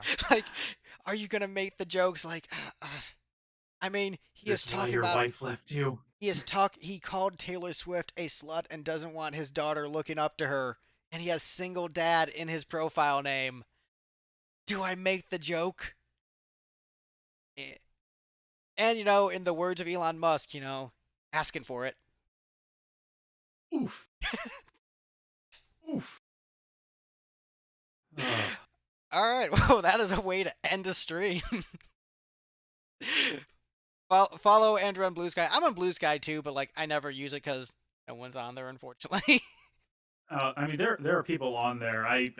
The thing I like about Blue Sky is that you can get caught up on like your feed in a few minutes, and it doesn't take over your life. Like you're not doom scrolling on it. Right. And if you block someone on there, like if you, like they're blocked from like if you block someone that commented on your post, other people cannot see their comment on your post. It keeps shit from spreading like Oh, it does on Twitter. that seems nice. Oh my goodness. Yeah, I gotta use Blue Sky more. Yeah, definitely. Like there are people on there now, and even like just before the Brazilians came over, there were plenty of people on there. It's just a matter of who you follow. Like Yeah, I was on there when it was invite only. same. So and there wasn't that much going on. I followed like a couple of people and like, I'm not really using this that much. And things I never was really a Twitter user at all. But I had like a job that was social media management, so then I ended up on Twitter more. And I think there is a part of me that is like entertained by how like jaw dropping what I'm seeing is. Like I'm like horrified, but like I can't look away.